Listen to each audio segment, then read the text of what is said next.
Well, happy anniversary, boys. It's been 8 beautiful years. You're on Ben and Woods, 97.3 The Fan.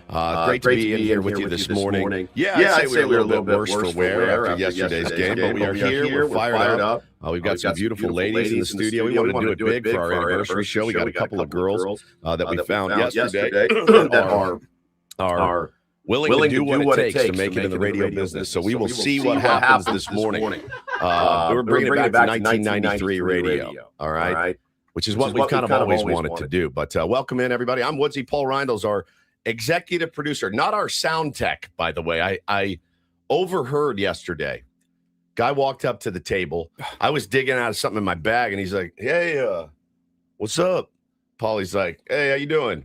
And he's like, so, what's going on? I was like, oh, we're just doing a broadcast for opening day. And he's like, so are you like the sound tech? And I'm under the table and I'm like this. I'm laughing between my legs. And Paulie goes, something like that. And just that was it. That was it. And I started dying laughing. So again, Paulie is he's not our sound tech. Paulie is our executive producer, and he always has been, and hopefully he always will be. Ben Higgins is the friendliest neighborhood sports anchor you could ever hope to meet, love, and work with. Good morning, sir. Good morning. Thank you. All the tier ones who came up to me throughout the day yesterday, you were very kind. You were in a very good mood until after the game when not as many of you were in such a good mood, but it was still. Did anybody mess with you after the game? Yeah, were they messing with you? Well, I don't know who they were, but when Four Eyes? Hey, chairman, why don't you get a haircut? When we were broadcasting live from the Marriott downstairs after the game, and it was right as everyone was coming out because it was 4:00, top of the news. Game had just ended, so just constant streams of people, and there were a few may have been overserved slightly that wanted to get bad words on television, so I had to try to hide the microphone so it wouldn't pick up people walking by and screaming out at our live broadcast, unfortunately. Have you gone back and listened to the audio? I did not get a chance to listen to the audio to see what got picked up, but otherwise, yesterday was spectacular. Let me introduce the ladies that we found in here. This is Vixen and Bambi. They are, where do you guys work? I'm just joking. It's our lovely wives, two of our lovely wives. There's my missus right here to my right.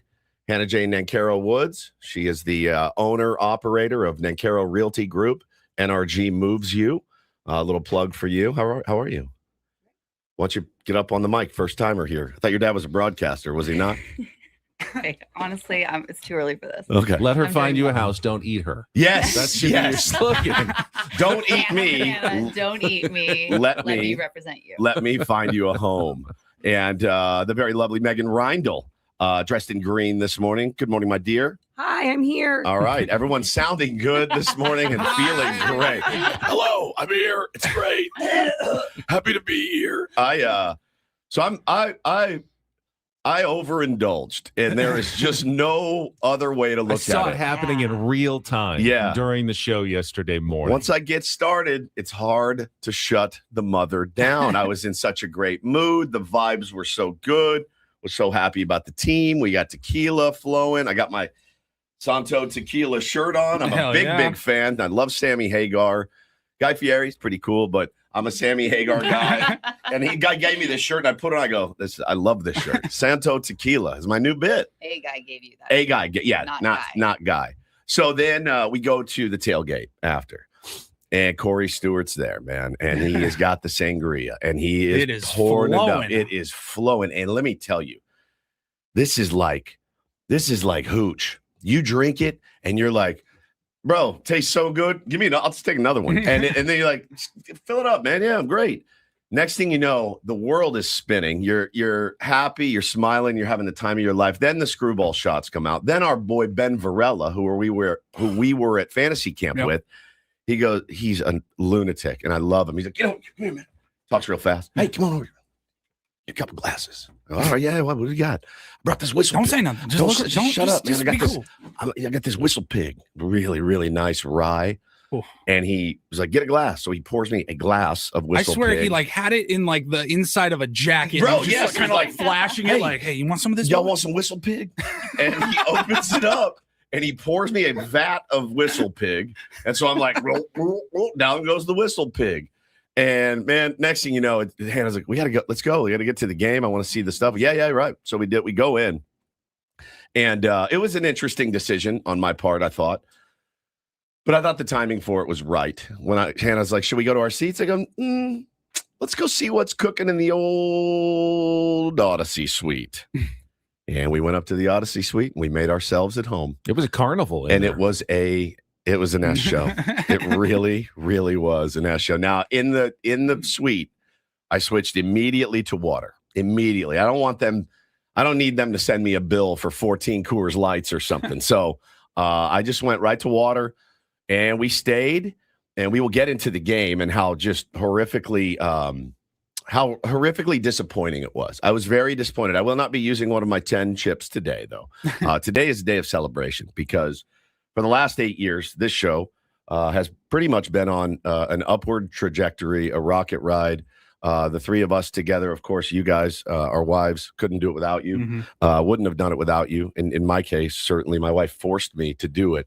And it's just been an incredible run. And I was reminded by that yesterday with all the people that came up and told us how much our show means to them. And that means so much to me when I hear those comments. Those comments are what, it's not for your ego. It's for your edification that you're doing things the right way. That's what it is. It has nothing to do with, yes, praise me. It's thank you for listening. And thank you for understanding what our point has been these last 8 years. And I got so many of those comments yesterday. It really made my day. I had 40 drinks. So I did get a little emotional in the suite talking about it. And then when the Randy Jones moment of silence happened, I was that one got me. I was gone. All three of us, we were like just openly weeping in there when they did the Randy moment of silence, and then Marie and the girls going out to throw the first pitch. Mm-hmm. Padres put on a good show. They did. The game was not what we wanted, but the show was, maybe the best opening day I've ever been to. Weather was perfect. Yep. It was perfect. Perfect. There was nothing you could complain about that day other than the baseball, which is what baseball does to you sometimes, but everything else was just ideal. I loved it. It was amazing. Jennifer, happy birthday to your son, Caleb. He turns 25 today.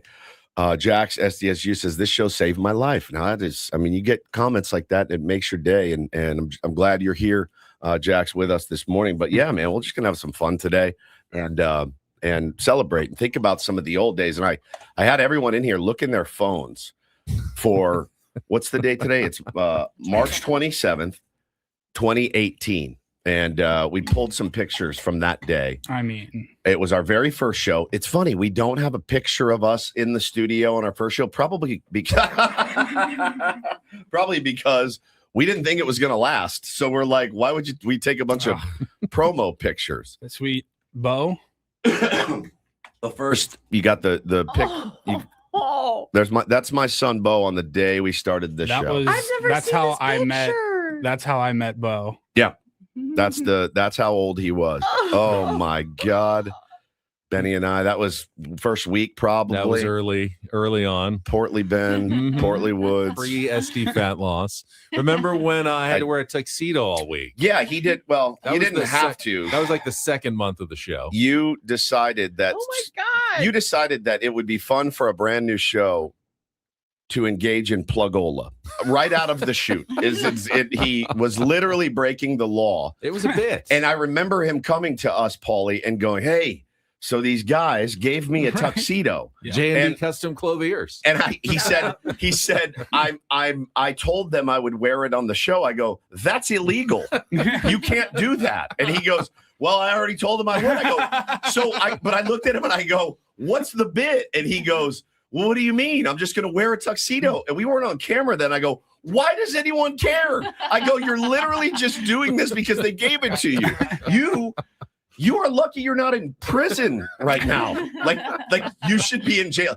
You should just be getting out of jail right now. And Paulie and I should have been running this show for the last 8 years. I could just donate it to charity. It's fine. Yeah. What is the stat? I think it's 7 years. So I think You're good. clear I don't today. think you can be prosecuted by the FCC. We can finally celebrate it today. Paulie, None of us was that worried about what the future of our show was going to be at that point, though. Let's just That's true. get whatever we can out of this show for a few months, and it's probably going to be gone. It was blatant plugola. I mean, it makes a lot of sense years down the line. Yes. Dude was so pumped to get a free touch. Now that you get to yeah. know him, Now you know him. you're like, it makes a lot of sense. I'm like, Paulie, in my mind, I go, well, what else has he been I never need a plugola tuxedo at all Never. for anything. Never. Never get to use it.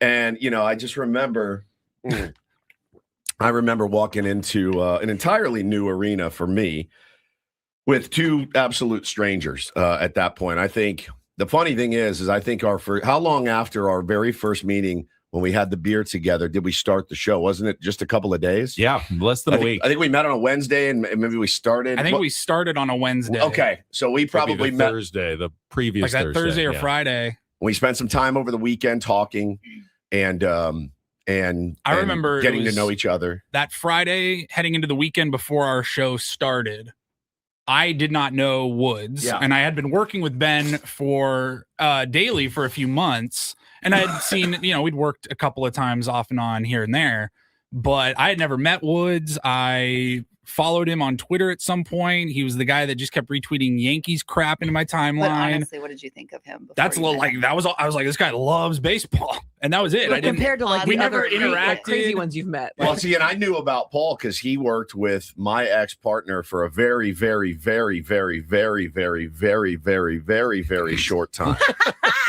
Like 4 shows, and that was the end of that run. So they were a little reluctant to hire a guy that wasn't a sports guy. But you DM'd me and you just said, "Hey, we should chat soon." Yeah. I go, "What the hell is that about?" And I go, "Well, I guess this is the new morning show. Let's see what happens." Yeah, and sure enough, man, we met. I had Paulie literally first night on the phone. I remember where I was. I was talking to him. I go, "Look, I'm going to send you a bunch of music. Download it. Music's going to be a very important part of this show. We're going to have songs that we come back to, and nobody's doing this, and let's do this, and let's do that." And man, it just, for whatever reason, we get in the room, and I remember it being tough. Day 1, day 5, day 12, it was tough. But after a while, you had a special rough time at the start. Adjusting. I really had a you were hard time. trying to change yourself. Yeah, you were trying to be somebody you to weren't. fit into the Correct. show. Well, and also don't forget, I had a brand new baby that didn't sleep at all, ever. He was colicky. I was in hell. And I remember getting in pretty gnarly arguments with Hannah here because she'd be like, "I need you to do this." And I'm like, "You don't understand. Alcorn State is playing a football game. I need to watch it." And she's like, and I go, I cannot walk in there tomorrow without having watched this basketball game. She said, "But you don't even like basketball." And I go, "I know, but I feel like a poser. I have to do this. I have to go all the way. So please let me watch these games." And I remember us getting in huge fights about it. And, then all of a sudden it clicked and I go, "All right, just be yourself. Stop. Being yourself is the easiest thing to remember. Just go be you. And if it works, it works. If And it you have doesn't, Ben it to doesn't." watch the games for And you. then I realized my man here was like, "Oh, don't worry. I watch 77 games a day. I can handle that. You just handle the color and let's have some fun." And I'm like, "Oh, I can just be me."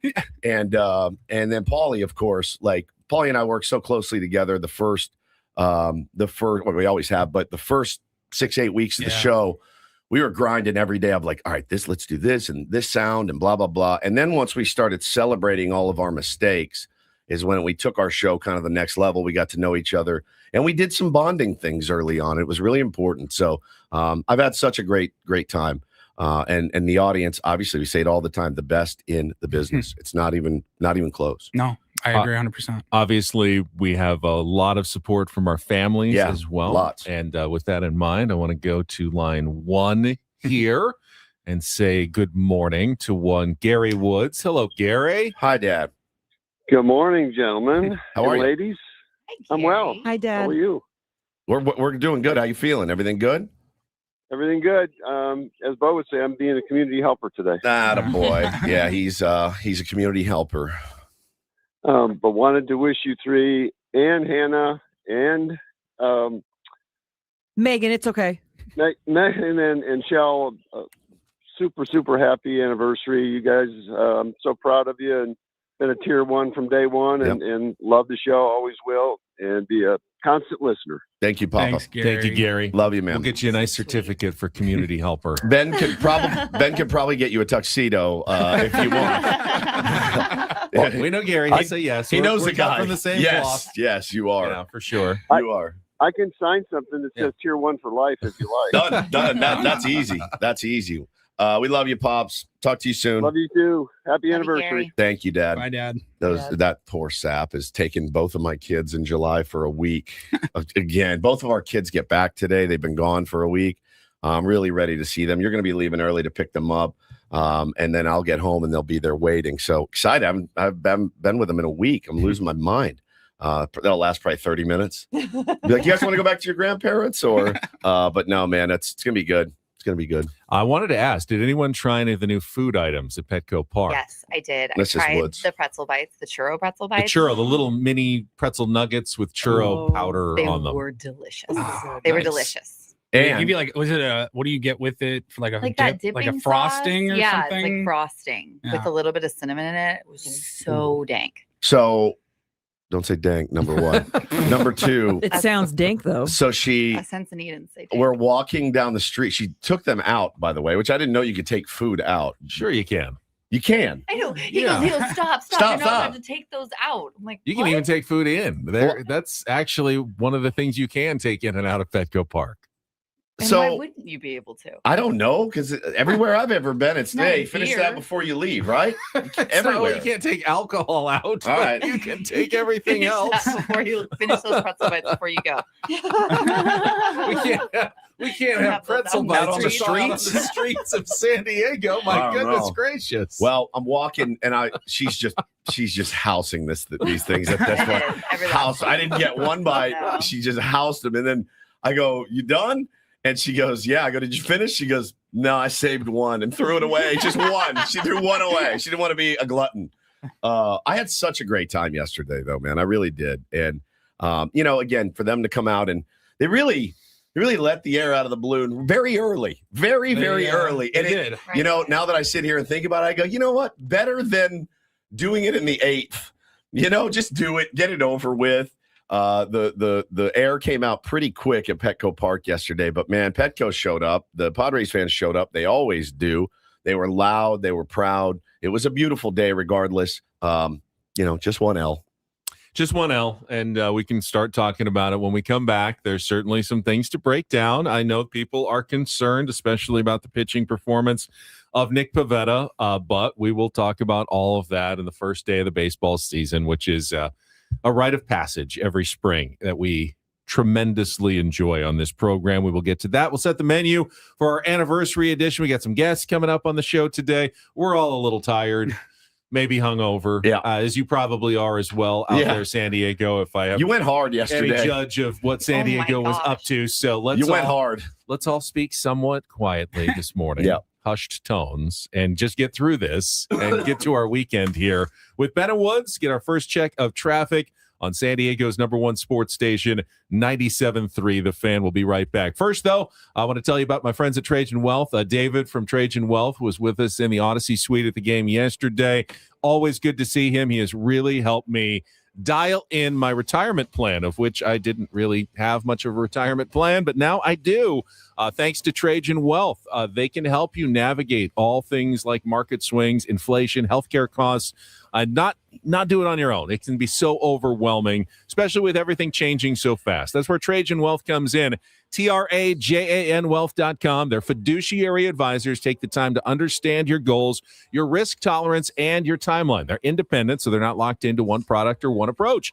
Everything is customized. Trajan Wealth local offices in Liberty Station, Carlsbad, and Del Mar, and they work with people who want confidence and not constant worry. So if you've got an old 401k or investments you haven't looked at in years, this is the nudge you need. Call 619-367-0207.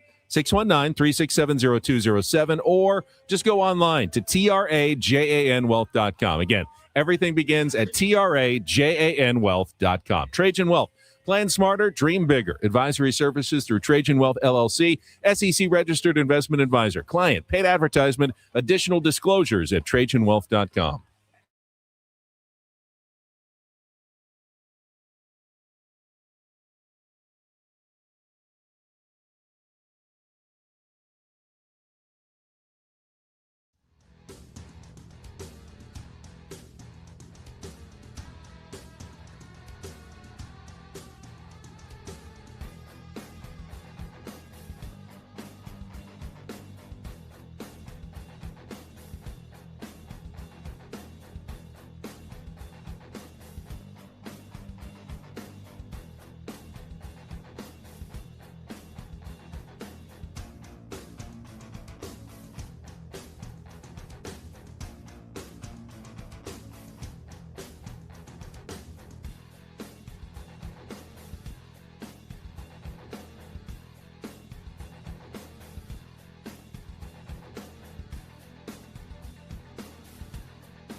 He just here. I'll show you a little. Just a little. Please don't. Just a little bit. What hurts on you? Nothing at all. A little bit. Nothing. Now, So let's say whatever you're about to touch is the only thing. Let's say It's gonna hurt. Right? All right, yeah. Okay. Pretend your knee hurts. Pretend your knee. It's going to in a second. Right here.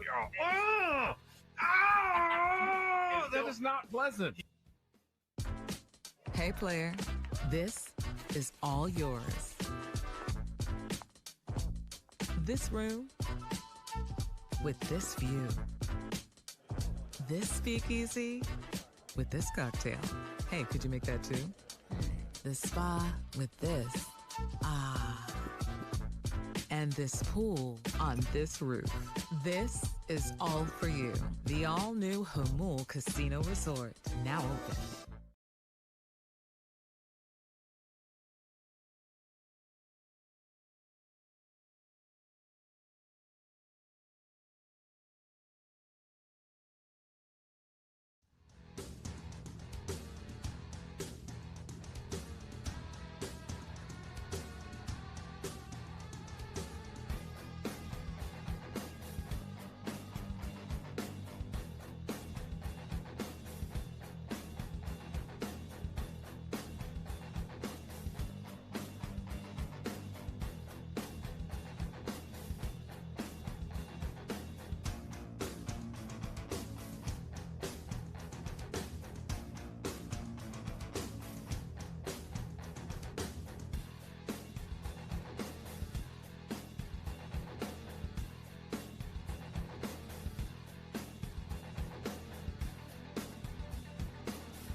Broadcasting live from the Bill House Studios, we know how. Ben and Wood celebrating our 8th anniversary on the air together here in San Diego. Not all at the same station. It took a while before we made it here to Odyssey and 97.3 The Fan. But when we did, we got to meet John Flint from John and Tammy down the hall. That's what that lead-up was for? That was.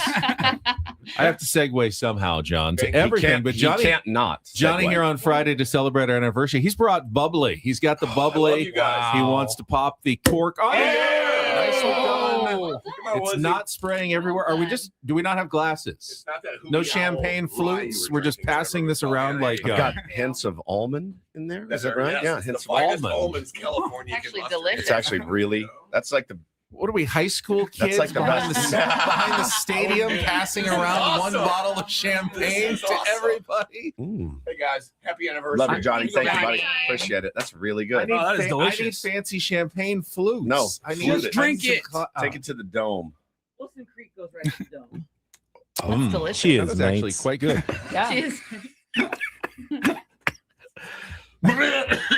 I'm just kidding. Oh, it feels good. Thanks, Johnny. Hair of the dog. Here's what we've got coming up on a Friday edition of Ben and Woods, a Friar Friday, our first management report of the season. But before we get to that, our friend Darren Smith is going to join us coming up at 7:35, break down game one of the season. And, of course, we'll talk a little SDFC as well with Darren coming up at 7:35. And then at 8:35, our first manager's report of the season with Craig Stammen, one game in. Dun, dun, dun, dun. Hold his feet to the fire. man. Is he on the hot seat already? Craig Stammen will join us, brought to you by SDCCU. It's not big bank banking. It is better. Does and we he will take this job seriously? That's Yeah, all I want to know. yeah. Is he taking it seriously? So enough? someone tweet, Bud Black will be the manager within a month or something. Ooh, He's already God. waiting in the wings to replace Craig Stammen. Craig Stammen, I don't think did anything wrong in the game yesterday. Did you see anything that Craig Stammen did wrong in the game yesterday? In hindsight? Even in hindsight, yeah. Yeah, just put more righties in there when you have them. That's what I would have All done. right, we'll talk about it. How'd the lefties do? Not well. 0 for 11, I believe. Right. The three Yikes. lefties in the You asked lineup. me about hindsight. But would you, in hindsight, hindsight, in yes. hindsight, would you Yes, have benched Jackson Merrill for the opening day of the season? And Yes. Jake Cronenworth for Yes, opening day? For Bryce Johnson and Nick Castellanos. And Ty France And for Ty Jake France Cronenworth? for Jake You could have Cronenworth. gone all righties 9 against Tarek righties. Skubal. Why not? But then they're the ones who come out when they introduce the lineups Could and you- everything for the first game of the season. Could you imagine? Well, see, listen, you let the pomp and circumstance get involved of trying to win a baseball game, right? Can you imagine Jackson Merrill? He shows up day one. They're like, going to give you a blow today. Skubal on that. He said, what? Are you me? You're benching me? It would have been, no, you can't do it. Obviously, I'm joking. But yeah, listen, Tarek Skubal's nasty. It doesn't really matter what you throw out there. He's in a streak yesterday of what, 12, 13 in a row. He sat down. You know, they hit him a little bit early. But at that point, they're down 4 runs, you know, and a couple bright spots we'll talk about. Xander being one of them. Bradley Rodriguez being another one. Ramon Laureano being another one. There's some, you know, listen, it's Tarek Skubal. It's opening day. You spot him a 4-run first.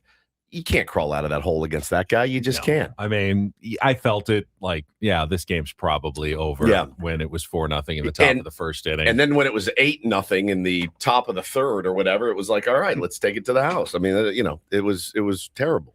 But, you know, that's why they haven't even lost the series yet. They've got 2 more against the Detroit Tigers. We'll talk about it. 9 o'clock hour, Rhino Report. We also have a couple of pairs of Bob Dylan tickets to give away. So we'll give away one in the first half of the show, one in the second half of the show. Your opportunity to win. He's coming to the Rady Shell on June 21st. You can get your tickets at Ticketmaster.com. But I think everyone waiting for our first crap up of the season. Yep. See what Paulie has put together for us, the highlights and lowlights of the Padres' 8-2 loss to the Detroit Tigers, and we will get to the first Padres crap up right after traffic here on 97.3 The Fan. From the 855 Kent Ross Traffic Center. Injured? Demand justice. Demand Jurowitz. 855GetRoss.com. Here's Kelly Danick. Traffic is brought to you by Valvoline Instant Oil Change. A couple of problems to mention here. One of them is the stalled vehicle partially blocking the Briarwood Road exit off of westbound 54 and a 2-vehicle accident on northbound 15 right at the westbound 52 connector ramp. It's in the center divide. San Diego drivers, keep moving with Valvoline Instant Oil Change. Their expert technicians help keep your vehicle and everyone in it safe and road ready. Stay in your car, no appointment needed. Save at SoCalOilChange.com. Valvoline Instant Oil Change, your 15-minute drive-through oil change. I'm Kelly Danek with Ben & Woods, San Diego's #1 sports station, 97.3 The Fan. It's a shame if they lose. You got a problem. How did things play out in yesterday's game? Supremely stupid. It's time for the Padres Crap Up with Ben & Woods. Brought to you by Hamul Casino Resort, the player's place. We'll give it 16 minutes of salt, and then we'll, get back on the pump and figure it out. This game has got to come to an end. Nick is ready. Here's the pitch. Torkelson takes up and in, ball 4. The third walk of the inning. This one will plate Gleyber Torres, and the Tigers take a 1-0 lead. Here is McGonigal, first major league at bat, and he rips it into right field, a base hit. Keith has scored. Right behind him, Riley Green. And in his first major league at bat, it'll be a 2-run double for Kevin McGonigal, and the Tigers now lead it 3-0. Dingler swings, grounds it right through the left side, a base hit. Torkelson will score. They will hold McGonigal as Laureano's strong throw comes into Manny to the left of the mound. RBI single, Dylan Dingler. It is now 4-0, and a couple of very hard-hit balls against Nick Pivetta after the walks. First pitch is popped up shallow left center field. That will dump down. It's going to get at least 1 run home. McGonigal's going to try the throw, the relay, not in time. A bloop 2-run single for Parker Meadows. It's 6-0, and McGonigal got a great read at second base. 2-2, Dingler swings, hits it in the air to deep left field. Laureano's back. He will watch this one. Gonna go. First home run of the season here at Petco Park, a 2-run shot for Dylan Dingler, and it is 8-0 Detroit here in the top of the 5th. Here's the pitch. Xander hits it hard on the ground and fair up the third baseline. That's going to roll all the way towards the left field corner. Fernando is wheeling around third base. He's going to come in and score. It's an RBI double for Xander Bogaerts, and the Padres have their first run of 2026. This one in the air, deep to left field. Ramon Laureano, forget it. Taking aim at the Western Metal Building.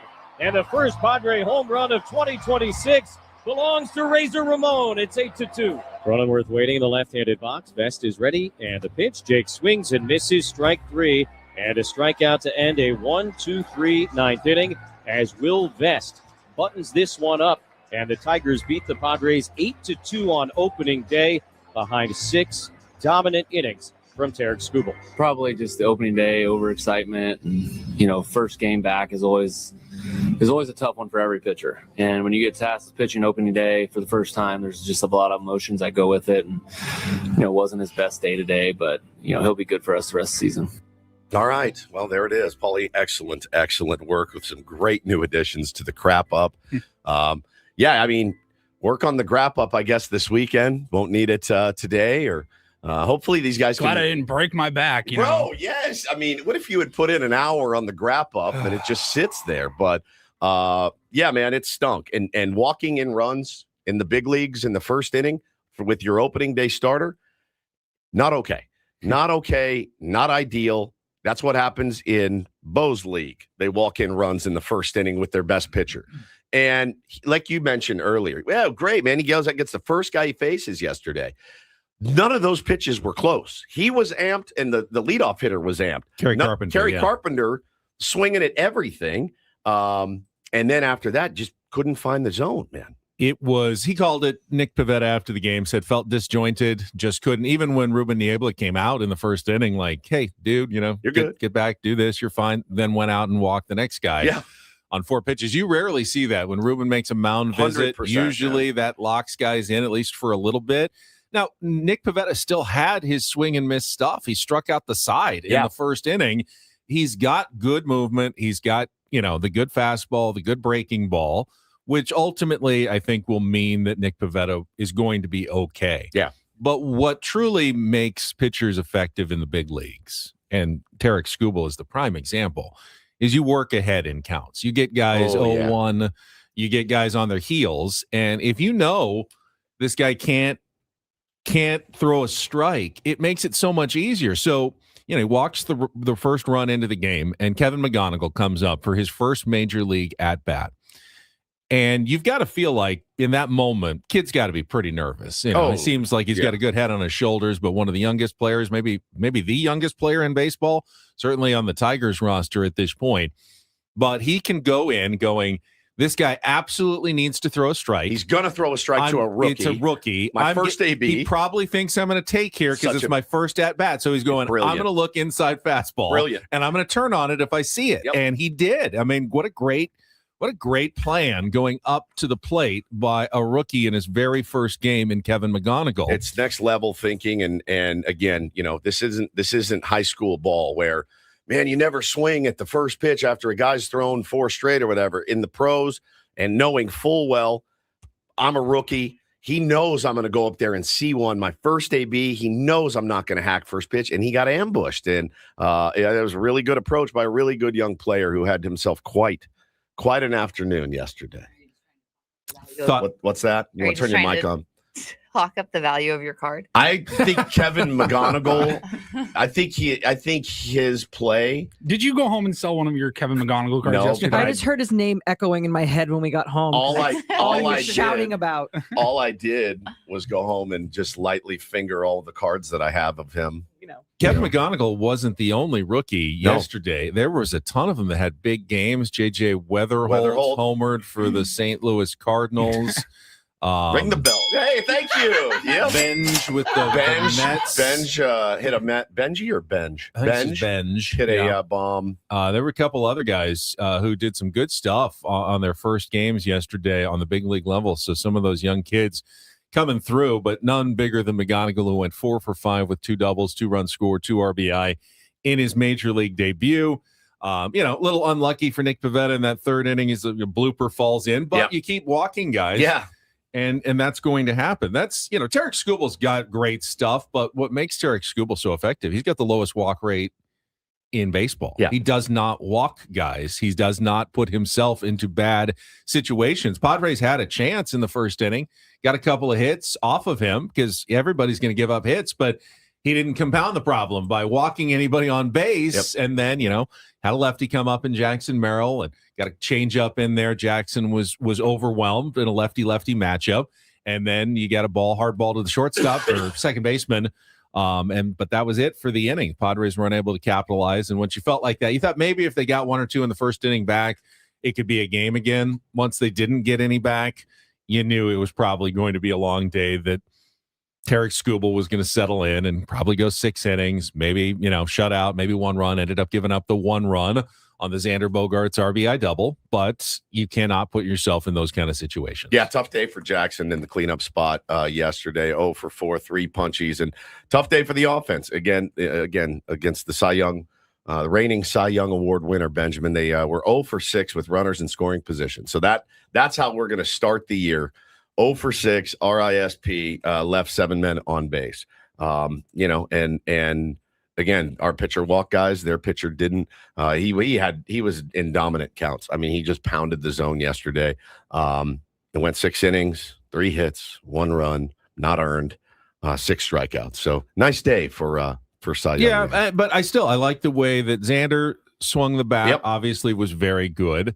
Fernando had a hit. Manny got a hit early, which was good to see. Ramon Laureano, of course, hit the home run. So you had some right-handers doing some good things. Yeah. And then, pitching-wise, out of the bullpen, Ron Marinaccio, came in and gave up the 2-run home run, but gave you a couple of innings. You needed that from him. Those innings. And then the guys at the back end of your bullpen were really good, especially, as you mentioned, Bradley Rodriguez, 2 innings, 3 strikeouts, efficient, 20 pitches in those 2 innings, really good. And then David Morgan and Wandy Peralta, each with a scoreless inning to wrap it up. I thought that was important to get Bradley in yesterday, and in a bit of a soft landing spot. I know he pitched last year, but make the team for the first time out of spring training, and you're a part of that bullpen. Just, hey man, go out there and let's see what you got. Wandy, of course, was elite because Wandy is always elite. But yeah, I mean, not too many bright spots. Xander hitting the ball hard was a real nice one yesterday for Padres fans to see him. No bleeder, no ass out bleeders out there. He smoked the ball 3 times, I think. So over 105 miles per hour on the exit velocity on all 3 of his at bats against Tarek Skubal. That's impressive. Let me ask you guys this question: the tier 1s too. Is Ramon Laureano hitting in the 7th, 8th, and 9th spot going to be a problem for this team when he seems to be the guy that really puts together good ABs. He's got pop. You know what I mean? Like, we don't know that he's going to hit in the 7, 8, and 9 slot, though. Based on Craig Stammen, he could be hitting third today. Correct. I have no idea. But what I'm saying is, wouldn't we all like to see him near the top? This kind of happened to him last year, where it's like, yeah, throw him in the 7. And it's like, man, he's a pretty good hitter. He gets on base a lot. Like, he can hit righties, he can hit lefties, I think. And you know, do we really want to have a really good OB? I mean, I understand you need to have a balanced lineup. Having a balanced lineup is elite. And if you have a guy that good in the 7 hole, fine. As long as the guys at the top are doing their job. But switch him and Merrill yesterday. Does that look like a different game to you guys? Maybe. Yeah, I mean, if you're that's a lot of righties in a row, and then you've got a bunch of lefties then at the bottom of the order, which is there was like a guy, an easy lane for Scooble. There was a guy that started 6 lefties in a row at Johnson City. They won the championship. So when was that? It's a while ago. I mean, I don't think that would be good lineup construction. 6 lefties in a row to do. What if you win a championship? 5, 4, 6 righties in a row, then 3 lefties in a row at the bottom of the order. Why not? Because that makes you very vulnerable to, bullpen matchups late in the game. Obviously, you can use pinch hitters if you need to late in the game, but that is generally not how baseball has been done for many, many years. If you've got lefties in the lineup, you do want to mix them in occasionally so you don't lead to those long lanes of one side or the other that makes you're really vulnerable to the other team's bullpen. Yeah, but I'm not worried about their bullpen. I'm worried about Tarek Skubal. Well, again, as we said earlier, had this been, in 2 or 3 weeks when you face Tarek Skubal. I love how mad we're getting about the first. I'm not using my chip, though. Today, I'm just asking the question. You might have given Jackson Merrill the day off. You might have given Jay Cronenworth and Gavin Sheets the day off. If this is 3 weeks in and you're facing Tarek Skubal and like, hey, you guys have been going on a good run the last couple of weeks. Let's get you a day off against a tough lefty, and we'll just get all of our righties in there, and we'll give Ty France a start. We'll give Bryce Johnson a start. We'll give Nick Castellanos and Miguel Andujar a start, but it was opening day. Yeah, opening day. I get it. And I don't think as a new manager, I don't really think if you're, Tony La Russa on opening day, you're just going matchups. We got to go matchups. It's opening day. You're going to start your starters on opening day, whether you like it or not. It is an important milestone for those guys. I get it. It's in I'm their half careers. kidding. I'm half kidding. I'm half not. It's up to you to decide which one. So I don't know. I mean, he's Ramon Laureano continues to be a productive hitter for this team, and I feel confident when he hits. And I would like to see him maybe a little bit earlier. We went through this last year. Imagine last year putting Laureano where Arise hit and putting Arise where Laureano hit. How's that look? Looks pretty damn good to me. Now, I know it's easy. 3-time batting champ. I know it's easy for us to say now that it's already over and we've seen all the evidence, but the evidence was there 3/4 of the way through the season, of this is the worst 2-hole hitter in baseball, and it's not particularly close. This guy has a 475 OBP, and he's hitting in the 7 hole. So Craig did say, and we will hold him at his word, he's going to mix it up. So I expect it today to look a little different. Yeah, B. Wilson says, well, Ben, should we see Crony and Sheets get a day off against the lefty tonight since it's not opening day? I would be shocked if Castellanos isn't in the lineup 100%. And maybe Sheets isn't off today. As for Crony, I don't know. I mean, he's an everyday second I think he's baseman. an everyday guy, so he may be in there, but I bet they will look at some of the analytical data as to, who they think is going to be the best guys to attack Framber Valdez, and will make their lineup accordingly. I don't think it'll look anything like yesterday's lineup. And again, I think today's lineup is going to be very different, and tomorrow's lineup against a righty will be extremely different than the first 2 days. And again, if Nick Pivetta comes out and gives up 1 in the first, it's a whole nother ball game. I mean, those guys were going to be asked to come back from down 4 runs in the first inning at home on opening day against Tarek Skubal. He put him in a really bad spot. Nicky P's got to pitch much better, as Tyler said, regardless of who's in the lineup. You just have to. You cannot be walking in runs, man, on day one. It just can't happen. See how far they can hit it, bro. It really any day. Yeah, any day. It can't happen, man. You cannot put that much traffic on the base without them earning it. Had some other Padres news that we can get to, including Joe Musgrove back throwing again. That's excellent news. According to Craig Stammen yesterday. Now, not Not like fully off a mound Nope. or anything, just throwing. But it had been a while. But that's a positive sign. Yeah, it had been back since early March. So we were going on over 3 weeks since Joe had really done anything. They said they will see. I think A.J. Preller said, next 7 to 10 days, you see how he bounces back just from throwing. And if it goes well, then they'll start ramping him up with a couple of mound sessions, then a couple of minor league rehab starts. And hopefully, Joe can join the starting rotation in a few weeks here, and they're not looking at something that's going to linger into the middle of the season. But again, they keep using those words. You want to be extra cautious early in the year. You want to have Joe available down the stretch, not as much in April. But you don't really know yet, how long it's going to take Joe to get fully ramped up for the season, depending on what happens over the next few days. Yeah, you're gonna have to be really careful with him, man. You really will. And again, we don't really need him now.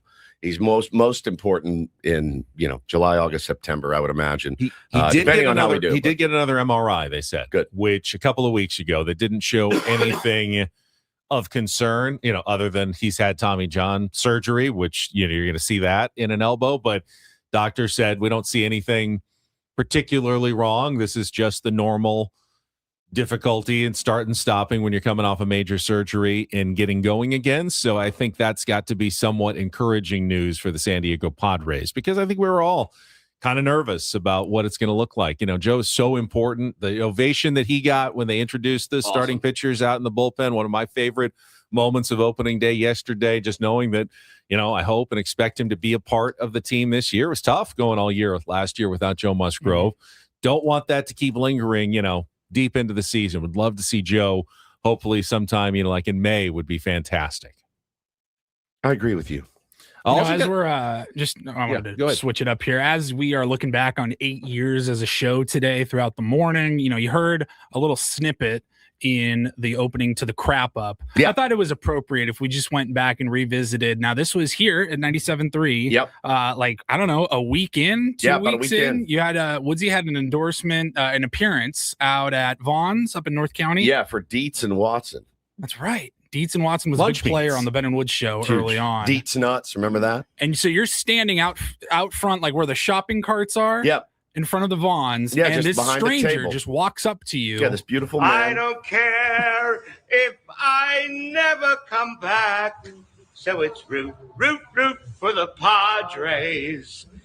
It's a shame if they lose. Oh, it's 1, 2, 3 strikes, you're out at the old ball game. That is in the That is in the alley, like the covered area where the carts are, and he just full Nathan Lane. That's who I it. picture. I wasn't there, so I didn't see him, but every time in my mind, I picture Nathan Lane from like the Birdcage or just singing in the Lion King. That's Nathan Lane's voice that I hear every time now. And it's been 8 years, it's been 6 years, 7 years, whatever. Every time I'm at a ball game, I sing, "It's a shame if they lose." Every time. I can't remember the real words. It's just incredible. If they don't win, it's a shame. Because you can hear it in boring. his brain. Hear in his brain when he is struggling for the words. I don't care if I never come back. So it's root for the Padres. It's a shame if they lose. Because lose doesn't rhyme with game. No, it does not. It's supposed to. Shame, correct, rhymes with game at the end of the song. So he was already in a bad spot there. Doing a radio remote is not the most exciting thing on the planet. When you just go out and you stand at the table, you're not broadcasting. You're just standing, and no one really knows who you are. And they all just they do the walk up and they just start like poking around on the table. What's this? What are we doing here? I'm like, and then you have to give the whole spiel. So what I started doing after a while was, how you doing? We're giving away movie tickets. Do you want some? All right, here you go. Take it, beat it. Now go inside, leave me alone. I don't feel like giving the spiel anymore. But that guy, he walked up and you could tell like he's looking around and he's like, oh, baseball. I love baseball. This is my big break. This is my. Again, if anybody knows that man, So it's root for the send him Padres. here.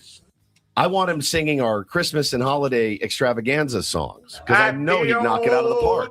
Ball game. So good. Perfect segue though, Paulie, because that's an origin of one of our drops on the show. And when we come back, we will announce the winner of the 7th annual Ben & Woods Tournament of Drops. Hour number 2 on our 8th anniversary next on The Fan.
AJ Preller also talked about Yu Darvish a little bit yesterday.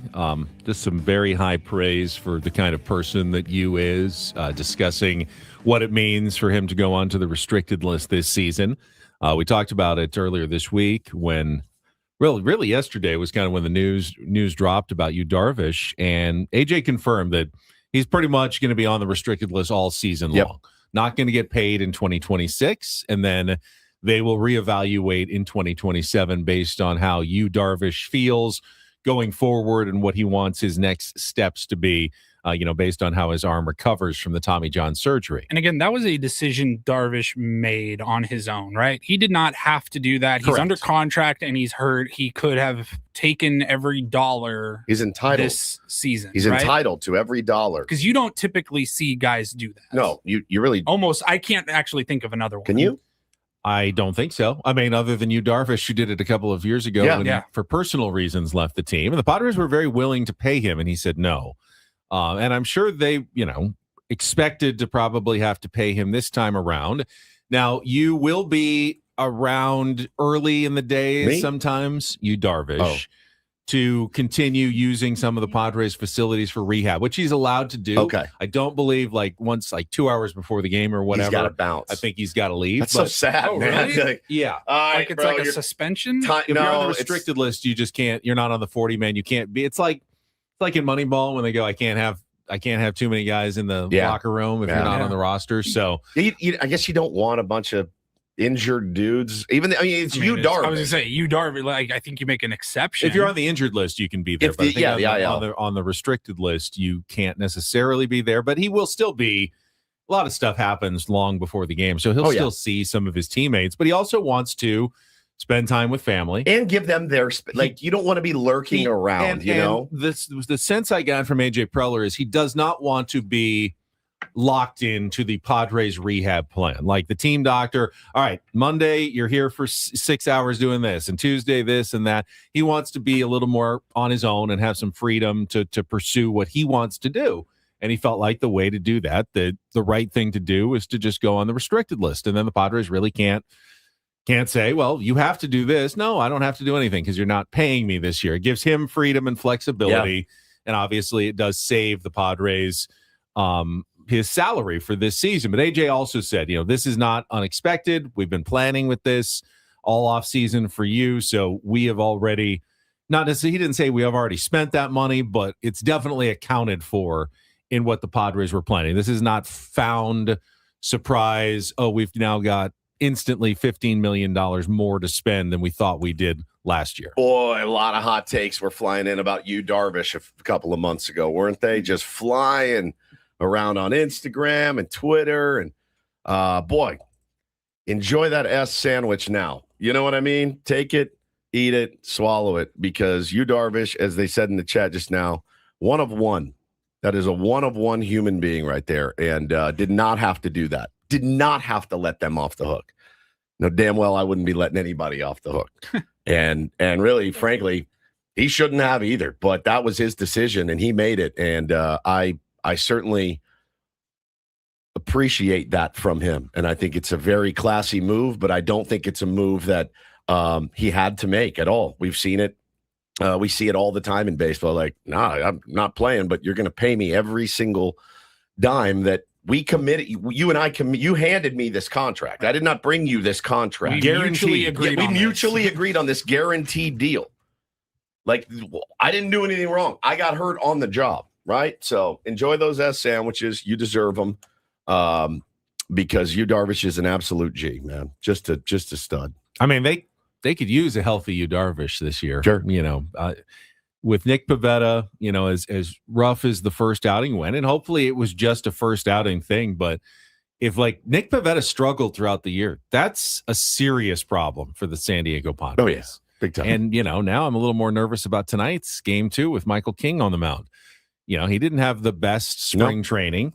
Will he lock it in when, the season starts, or will he need some time and to get it going? Because the more pitchers that the Padres have that aren't locked in, Joe Musgrove on the injured list, Nick Pivetta didn't look locked in. What will Michael King look like? Randy Vasquez had a really good spring, but regular season comes around. How will he pitch tomorrow? the margin for error is small. And right now, there is cause for some concern with the Padres starting pitching rotation. No doubt about it. It's only been one game. Let's get a couple times to the rotation and see what happens. It's one game. Let's settle down over there. All right. I know everyone's quickly. Hang on real quick before we get to this. Want to wish a very happy birthday to one of the best tier ones that exist. Jordan in North Carolina. Happy birthday, Happy Pelly. birthday, Jordan. Happy birthday, We love you, Jordan. Happy What a birthday. great kid you are. Happy birthday, Jordan. Sorry I can't be there in person like I was several years ago when I went on a golf trip to Pinehurst in North Carolina. And Jordan just came and met me at the airport while I was waiting at the baggage claim for my friends to arrive. And he said, no, I'll just come to the airport. And we just sat on a bench visited in the baggage claim. I would like to interview him and say, Jordan, was that the worst visit of all time? The most awkward, uncomfortable visit of all time? Jordan makes everybody feel comfortable. He does. The thing is that Jordan and I are so similar. Yeah. We were fine with our shared awkwardness. Shared awkwardness. Did you guys have a meal or anything? No.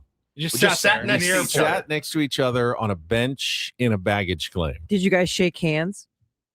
We might have shook hands. Yes. I don't remember an embrace or a large hug or anything like that. Tutsy Stick says, sounds like a Forrest Gump scene.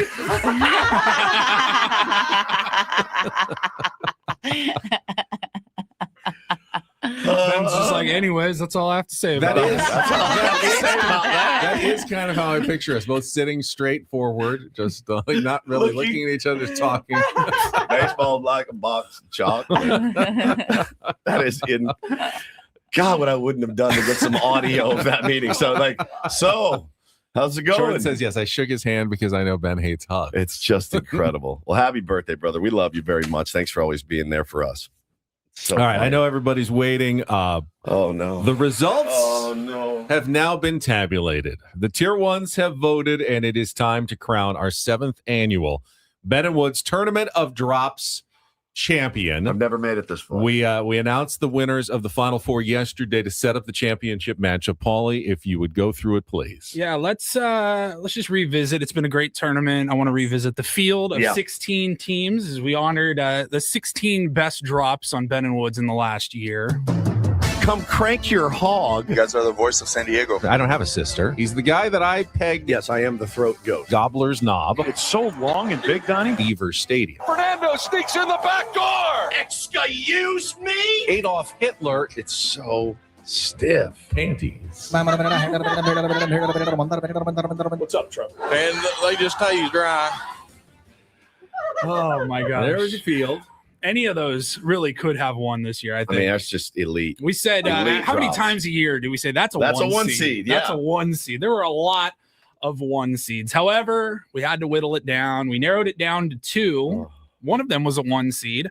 We will start with our 1 seed. That was our dear friend Stephen Woods. Come crank your hog. They're getting pranked on the Dago Cycles ad read. Dago Cycles. Never won a tournament of drops. I don't think I've been in the finals. Rarely even, rarely even makes it to the Final Four. I don't think you've ever lost one. So that will be going up as the 1 seed up against the 2 seed from the right side of your bracket. Of course, Mark Mudcat Grant. It's so long and big, Donnie. No idea what he was talking about there, but I just know somebody probably several people probably messaged us and said, hey, you're going to need to pull that clip from the game. So we had Woodsy versus Mark Grant for the 7th annual Tournament of Drops. The votes have been tabulated. You said it was close early yesterday. Did it stay close? It stayed close the entire race with a 56.9% of the votes. The Tier 1s have selected this year's champion to be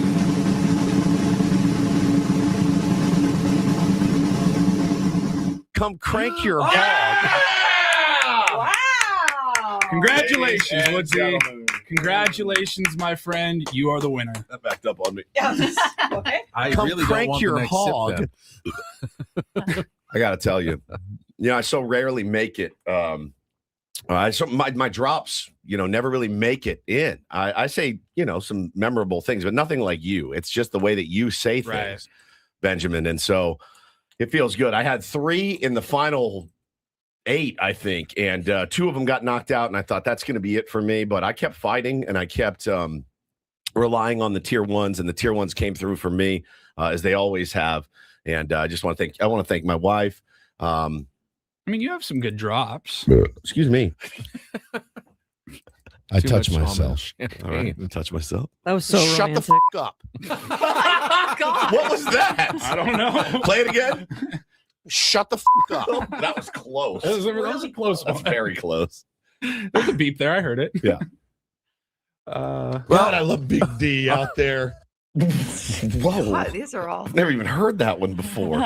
Yeah, I mean, it's mostly you talking about Wieners and male stuff. genitalia. Yeah. Rock hard, man. That seems to be the entire tournament of drops tone. That's kind true. of the theme of the show. 100%. That's true. Wiener, good size, juicy, plump. That was when you were doing your hot dog reviews. Yeah. It feels good, man. It feels so good. Come Crank Your Hog is one of my favorite pranks that has ever been pulled on me. And it's, it's terminology that I use in my everyday life. Oh, God. Oh, yes. Well, welcome to the winner's circle. Oh, it feels so good. Or the wiener's circle. The wiener circle. Do I get a little piece of net or something? There's something that I should get. Man, I am excited. I'm excited. It feels so good. Thank you to the tier 1s out there for voting, man. Sorry to Mud. It's been a long time coming. It has been Mud would have been a first-time winner as well. 7 years, man. 7 years I've been waiting.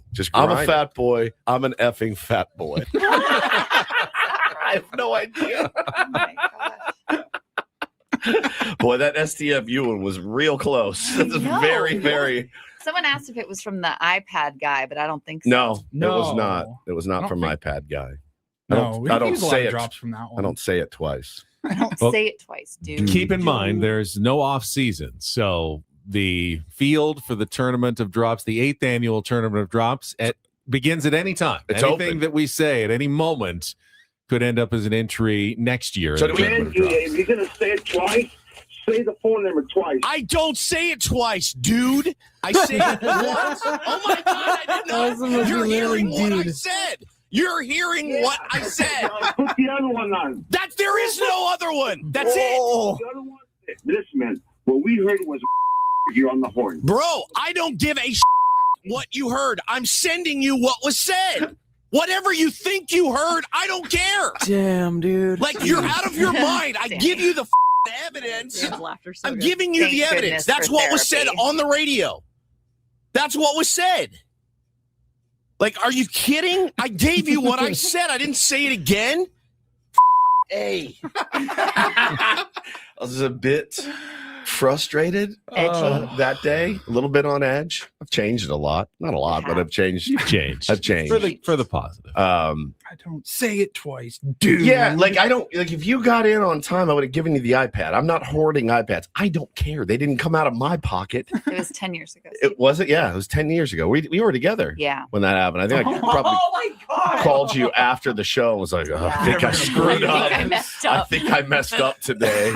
I feel so happy. Thank you guys so much. It feels so good to win one. Congratulations, Woods. Something my kids can be proud of for years. That's all my dad won the tournament drops with Come Crank Your Hog for Dago Cycles. Have either of them won before? Bo won, has. Yeah. yes. Bo won like one of the very first ones. I think the first one. The first one. Yeah.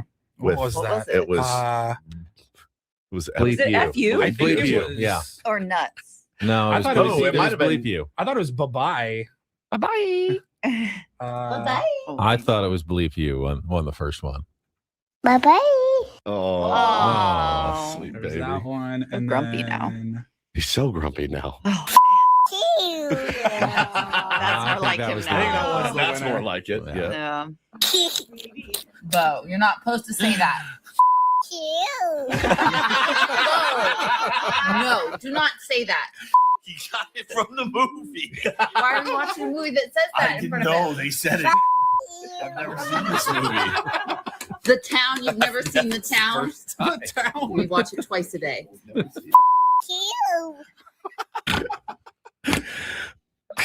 I forgot two about the still full watch clip. the town together. The little kids cursing is always funny to me. It's always funny. Got us in a little trouble over the years. Oh, it's great. Well, in honor of your championship, shall we give away a prize? You want some Dylan tickets? Sure. Hey, tier ones, they are available. We got 2 tickets to see Bob Dylan at the Rady Shell on June 21st. If you're the third caller at 833-288-0973, give you a pair of tickets to see Bob Dylan at the Rady Shell coming up this June. Get your tickets at Ticketmaster.com. We will take a timeout. Don't Do This is coming up next. Got the Padres did it pretty well. The pregame ceremonies were spot on. The Mets, not so much. Oh, really? A couple of big errors in their opening day festivities. And then the story involving Alec Bohm. That gnarly one. Is pretty nuts. We will talk about that as well. Get to some baseball DDT coming up after a check of traffic with more Ben and Woods on San Diego's #1 sports station, 97.3 The Fan.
Hey player, this is all yours. This room with this view. This speakeasy with this cocktail. Hey, could you make that too? The spa with this. Ah. And this pool on this roof. This is all for you. The all-new Hamul Casino Resort, now open.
Hey, player, this is all yours. This room with this view. This speakeasy with this cocktail. Hey, could you make that too? The spa with this. Ah. And this pool on this roof. This is all for you. The all-new Hamul Casino Resort, now open.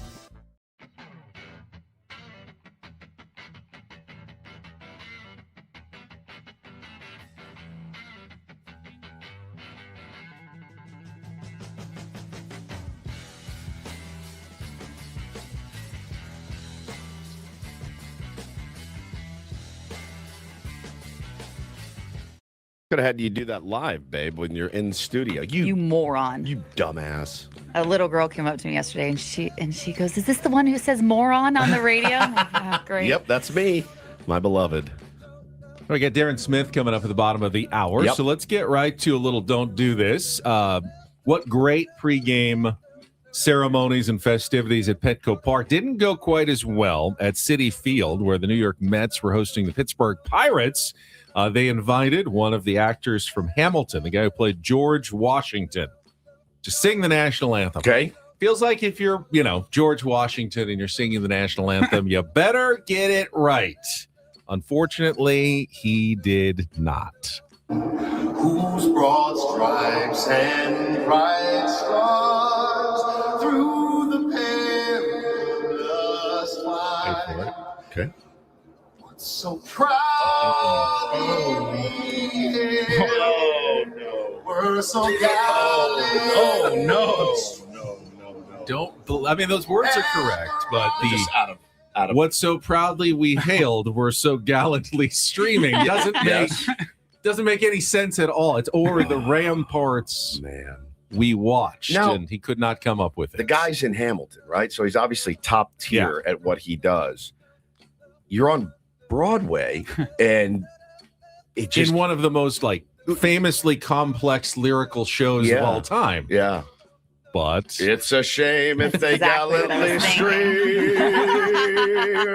Thank you, Dominic. Excellent line. Apparently, our brethren at the Mets flagship Odyssey station also messed up when they did their intro for the game. They played last year's intro, which included, of course, Pete Alonso highlights in their open. Pete Alonso and the Mets. Take on the... That'd be like Dylan Cease highlights in our opening day broadcast. It would yesterday. be like the Padres have slayed the dragon again. The Padres have slayed the dragon again. Have they? Did they? They did not. Now they're just a big, massive dragon. I watched them last night and went, oh, nice. Down 2-0. 10 seconds later, up 8-2, ball game. Like, all right, that's how it's going to go this season. That's fine. Cool. Yeah, very cool. Crazy story out of Philly that broke on opening day, which is wild. Philly's third baseman, Alec Boehm, has now sued his parents in open court for millions of dollars, accusing them of siphoning large amounts of his money into financial accounts they managed for him and then using some of the cash to pay their own expenses. Babe, do you know we can get sued for that? I had no idea. It's a good word to the wise. I'm glad to hear it now. Yeah, exactly. So apparently this is illegal, and we could get in a lot of trouble at some point. But they sought to freeze him out of 4 of his accounts established as LLCs. So they started an LLC and then froze him out of accounts. And now he believes they converted a sizable amount of his money from those accounts for their own personal use. His parents, Daniel and Lisa Boehm, denied doing anything wrong, and through their lawyer said they are, quote, deeply saddened by the allegations and will aggressively defend themselves. Awful, awful story. Like, if it's true, it's horrific. Yeah. If it's not true, it's also horrific. There is no winners in this. I love these stories where, an athlete makes it big and then surprises his parents and pays off their mortgage or buys them a new house because they were supportive. Drove them to all the. It's so sad to see it the other way, where a kid and their parents, somehow a wedge has come between them and it comes to a lawsuit. Oh, it does awful. It does remind me that when my kids get cash for birthdays and things like that, they hand it to me. I keep it in my wallet. I spend it. I need to go in and put it back in their piggy bank. Yeah, careful. I will do so today. Because I'm like, I need this cash right here. They're not going to miss it. But I think I'm just as guilty over here. You've done it. I've skimmed a little bit. Yeah, we've skimmed. In fact, let's be honest. We've all skimmed from our kids. You a have little to. delivery or something. You have to. Well, I've spent it on them. Well, because you look at it like this. How many meals have I bought this turd? This guy can buy us a meal. Hey, Bo, rent's due. Yeah, exactly. He's got him 8. I'm 8 years old. Yeah, well. Fine, I'll take that Connor Griffin card. You know, it's funny. My dad used to do that to me when I was a kid. We did the collecting cards bit together. And I had my stash and he had his. And then when I turned about 14 or 15 and I discovered girls, and I needed money because I wanted to go on dates and I wanted to go to dances and I needed to buy a suit. And he's like, just sell me your baseball card. So he did. He would buy my baseball cards from me. It's so good. That is so Gary. Now I got them all back, though. I got them all back. You did. I did. You did. So Came out ahead. it's priceless. All right, finally, a little do this. DD mega doo-doo. If there's one thing I know San Diego sports fans love it when their teams spend big on star players. Oh, yeah. So, a little breaking news this morning. The San Diego Wave have just announced that they have acquired U.S. women's national team forward Catarina Macario via transfer from Chelsea FC. Wow. Apparently, this is the largest contract in women's soccer history. Wow. So the Wave adding a major star player under the NWSL's new high impact player rule. So she's like above and beyond the salary cap. They're already 2-1. They've won 2 games in a row. And now they're adding Macario, who was born in Brazil, but she moved. This is a pretty cool story. She wanted to pursue a soccer career, so her parents brought her to San Diego when she was 12. She didn't know any English at all when she got here.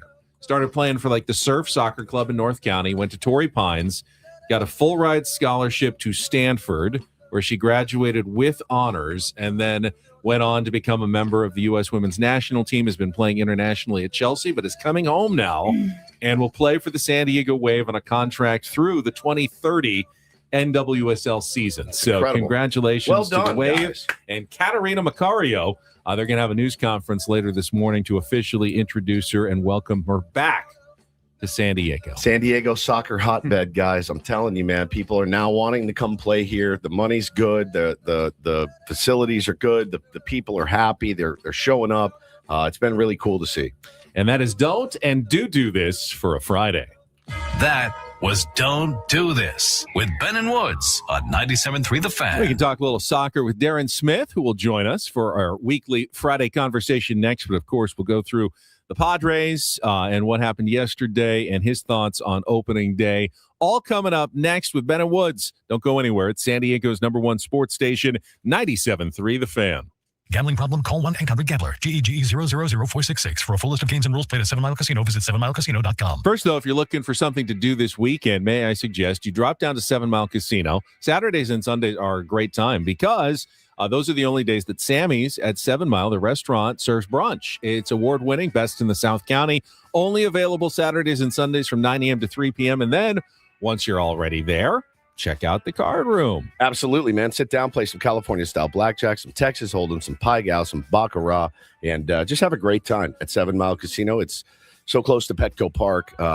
Boys are in town this weekend. Great time to go down pregame, postgame, have a ball, play some cards, eat some great food. Great 24/7 option. Don't have a lot of those in San Diego, but they are always open.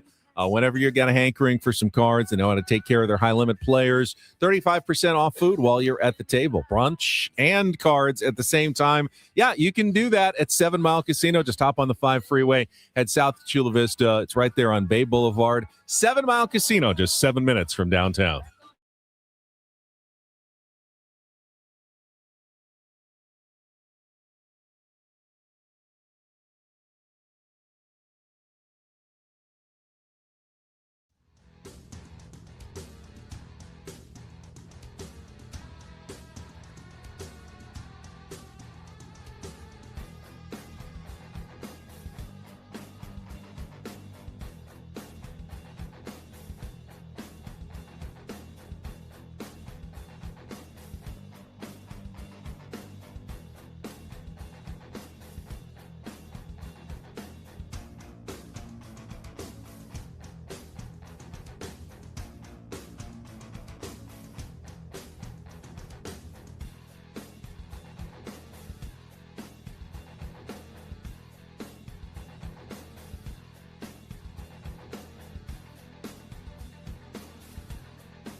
He just here. I'll show you a little. Just a little. Please Just a don't. little bit. What hurts on you? Nothing at all. A little bit. Not that now. So let's say whatever you're about to touch is the only thing. Let's say It's gonna hurt. Right? All right, yeah. Okay. Pretend your knee hurts. Pretend your knee. It's going to in a second. Right here.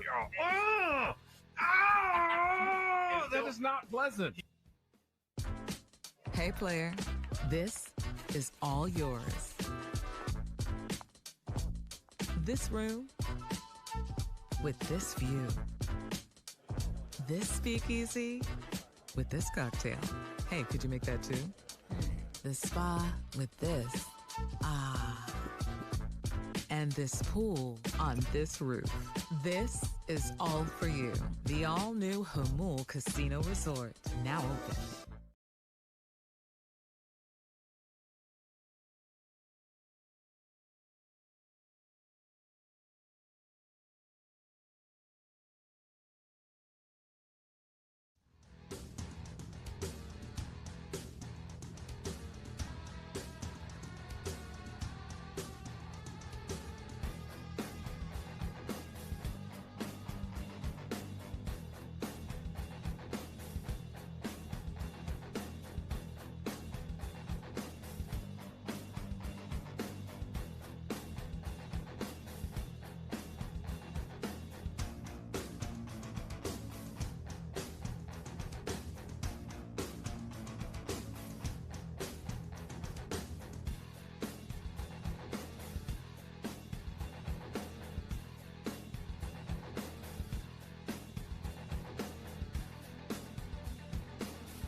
Got a lot to get to, including our first manager's report of the year with Craig Stammen. That's in 1 hour. But coming up next, we got Darren Smith standing by. Get his thoughts on opening day. SDFC, they're in a quick international break, but they'll be back in action next week as well. All coming up after a quick check of traffic. Broadcasting live from the Bill House Studios, we know how. Ben and Woods on 97.3 The Fan. From the 855 Kent Ross Traffic Center. Injured? Demand justice. Demand Jurowitz. 855GetRoss.com. Here's Kelly Danick. This game day traffic report is brought to you by Crystal Geyser Alpine Spring Water. Well, folks are doing a pretty good job of staying out of trouble on our freeways. Crash cleared on northbound 15 at the 52 connector ramp, but getting reports of a Surface Street accident in Valley Center. Now, this is kind of a busy intersection, Valley Center Road and Lake Wolford. Couple cars involved in this one, so just watch out for a little activity there. What makes Crystal Geyser Alpine Spring Water different? They always bottle their Alpine Spring Water less than 1.5 miles from the spring source. And all of their bottles are made with 50% recycled plastic from their own recycling plants. Crystal Geyser, bottled at the spring source. I'm Kelly Danick with Ben and Woods, San Diego's #1 sports station, 97.3 The Fan. Got to be a bit of a nervous day for our next guest, no Darren question. Smith, who appears on our SDCCU fan hotline. It's not Big Bank Banking, it's better. His alma mater appearing in the Sweet 16 against none other than Duke later tonight. Oh, my Darren God. Smith is here on 97.3 The Fan. You got a lot of people cheering for your team for once because, you know, Duke's like the Dodgers. Yep.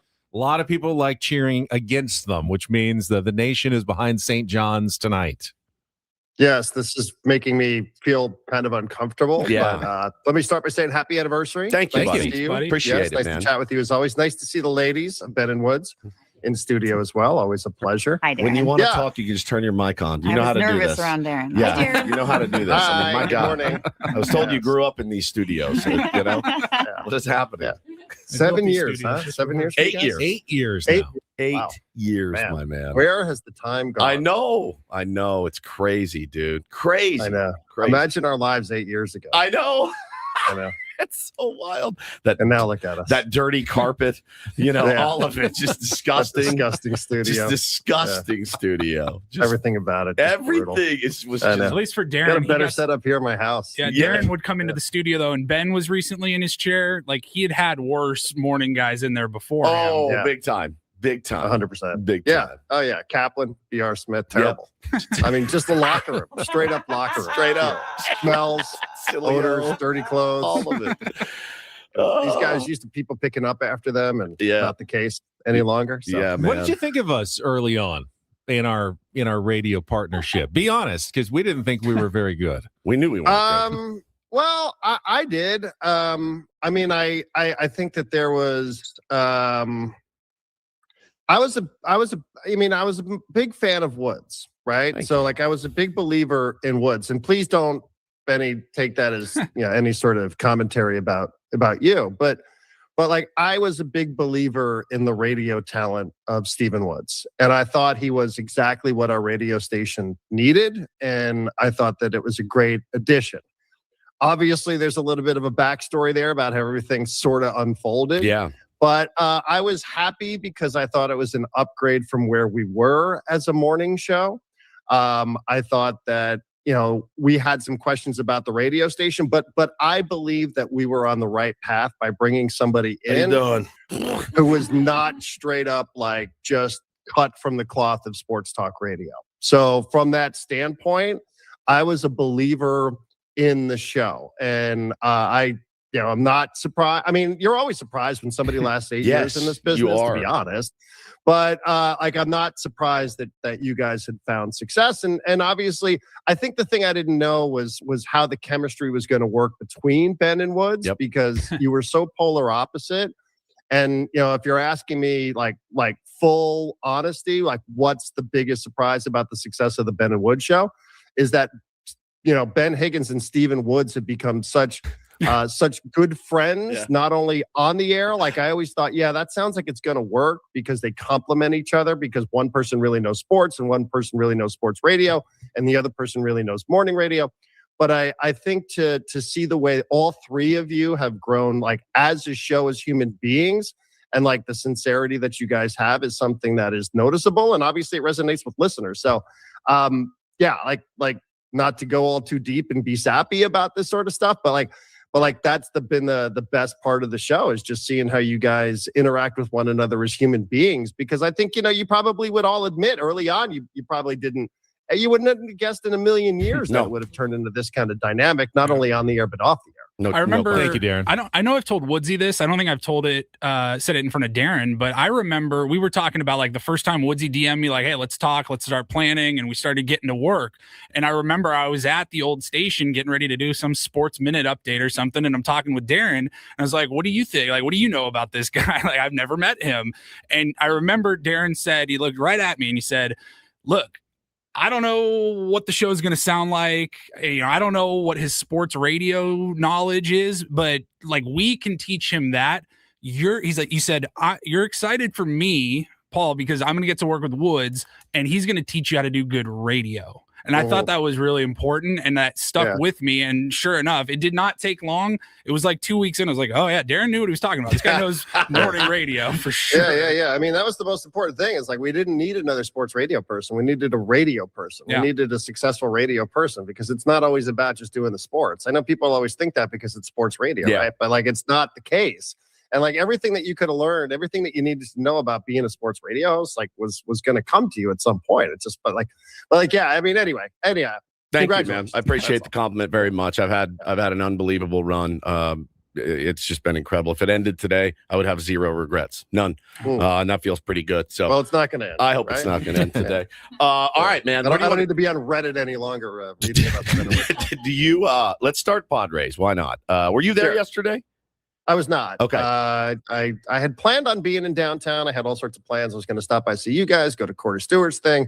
Then I was going to go and I was going to spend my afternoon watching a World Cup qualifier in the Padres. But apparently the World Cup qualifier did not make it to the television in the bar that I was going to go. So I just stayed home. So it sounded good, looked good, but no, I did not make it yesterday. All right, so you watched the game. I mean, obviously, it's the wildest. It's like you wait, and the anticipation is killing you, and you're just bursting, and you're on the air. We're on the air that morning, like just get to Scoobel and blah blah blah. Didn't even have a chance to get to Scoobel because it was 4-0 when you had a chance to get to Scoobel, and it was just like, man, the wind came out really really quick yesterday. Yeah, and you're actually doing the math in your head. You're like, well, what are the odds that they're going to score 5 runs? in a game against Tarek Skubal. Probably not great. And you watch it anyway just because you think maybe he's not going to have a long outing. Maybe he'll only go 5 and you can get to the bullpen and it could be a tone setter. But none of that was the case. And Pivetta, he walks 3 in the first inning. All 3 of them come around the score. I know afterwards they said he got the jitters, the opening day emotions, whatever it was. I don't know. Maybe that should get factored into the calculus of selecting him for the opening day starter. I don't know. They waited up until the absolute last possible second to announce the starter. Yes. So you're just behind it. You're just behind it from the jump before you can even take an at bat. And you're right. At least it's opening day, so there's the novelty to a new season, and there's all the sights and the sounds and the experience, and it's still fun, but an absolute bummer. It's as miserable an opening day start, probably the worst since the 15-0 loss to the Dodgers back in 2016. Hannah and my very first game that we went to together was that one. Yeah. It was excruciating. The very first game, man. It was tough. It was tough. At least it didn't get any better the second day, by the way. No, they got not. shut out that whole series, the entire series. You remember Padres fans how bad it used to be. We're down 6 already. Get through 1 8-2 loss. I think we'll be okay. So moderately, I guess, good news that Joe Musgrove is throwing again. An MRI did not show anything too concerning. I know you had a chance to talk to Joe on the podcast this week. Anything that you took from your conversation with him? No, I do think that, there seems like there's this fine line between is it a setback or is this part of what's to be expected? And I appreciate that Joe said it's both. It is a setback. Let's not call it something that it's not.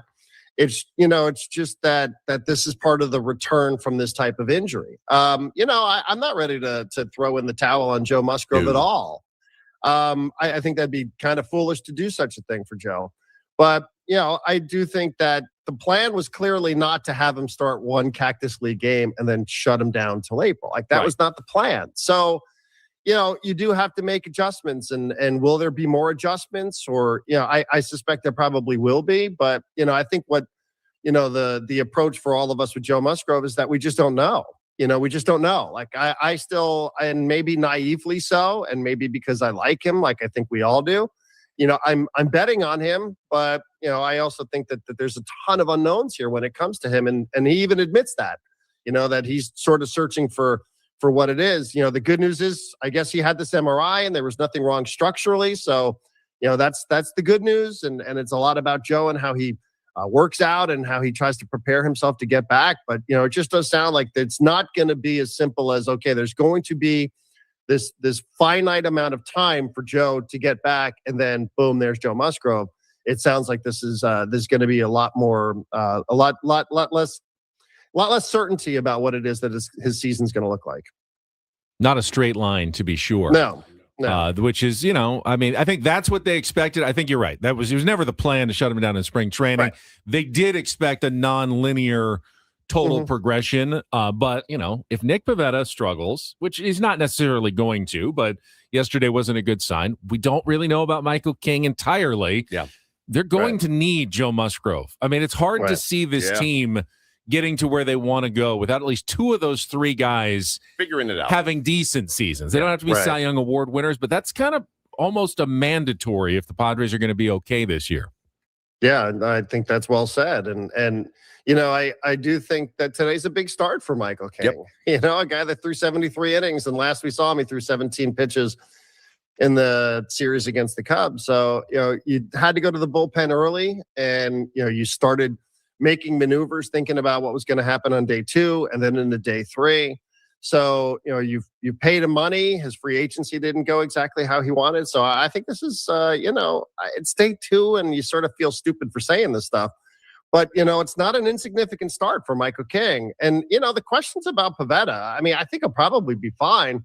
But, he did set career highs in, 6 or 7 different categories last year. And the question for me, and I think for other people, is can he do that again?